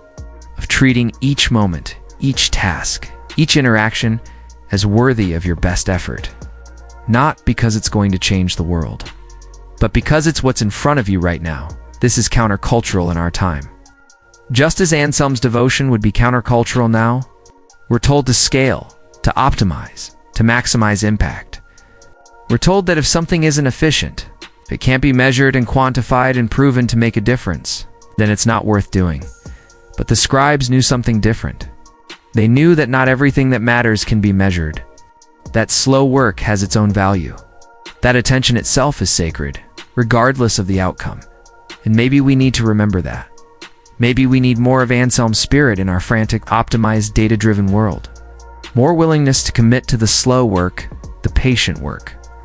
The work that might not have any visible impact, but that shapes us in the doing of it. Because here's the paradox. The things that last longest are often the things we do without expecting them to last. The small kindnesses, the daily practices, the patient attention to craft and care. These accumulate in ways that dramatic gestures don't. These shape the world quietly beneath the surface, in ways we only recognize looking backward. Brother Anselm's manuscripts lasted 600 years, not because they were important, but because they were beautiful. Because someone at every crucial moment looked at them and thought, this is worth saving. What are you creating that's worth saving? What are you doing with such care, such attention, such devotion? That 600 years from now, or 6 days, or 6 hours, someone might look at it and recognize the love that went into it. It might not be manuscripts. It might be meals cooked with attention, conversations held with presence, work done with integrity even when no one's watching. It might be the way you treat people, the small choices you make, the pattern of your days. It might be the wrong book. You might look back and realize you spent years on something that wasn't what you thought it was. That didn't go where you intended. That turned out to be based on a mistake or a misunderstanding. But if you did it faithfully, with love and attention and care, does it matter? I don't think it does. Or rather, it matters, but not in the way we usually think things matter. It matters because of what it made you. Because of the person you became in the process of doing that patient, faithful work. Brother Anselm spent 50 years copying the wrong book, but he became a person capable of 50 years of patient devotion.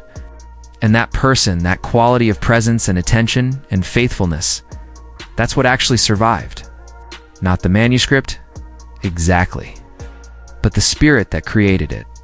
The proof that a human being could live that way, could bring that kind of care to the world, and now, centuries later, we can choose to live that way too, We can choose patience in an impatient world, attention in a distracted age, faithfulness when outcomes are uncertain. We can choose to copy our own wrong books, whatever they might be, to show up to our work, our relationships, our lives, and do them as well as we can, with as much love as we can bring. Not because we know they'll succeed, not because we're sure they're important, but because they're ours to do, and doing them well is its own reward. This is the eternal copying within us, the way we take in the world, process it, reproduce it in our own unique hand.